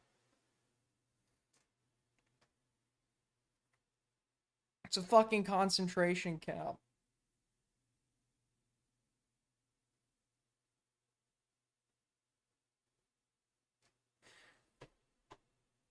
There were no conflicts. A spokeswoman for Trump stated that since his assets were in a trust managed by his children, there were no conflicts of interest. Dude, they say things that are so like easily dismissible, but the scariest part is it fucking works. It works on his voter base. The few that actually see it. The ones that aren't like invested in Tom Hanks eating off somebody's face in an alleged video that some random fucking meth head in Iowa that died in a meth explosion allegedly saw on the internet once in like fucking 2008. Dude, they literally interviewed a fucking crackhead that admitted that he was smoking crack one night and had sex with Barack Obama. Tucker Carlson actually like platformed him like this is a serious interview.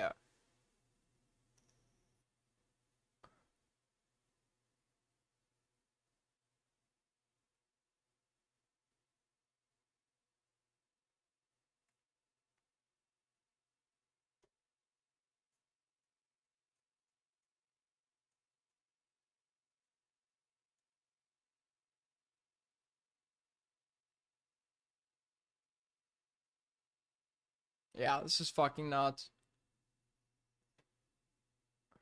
Anyways, so that's probably going to...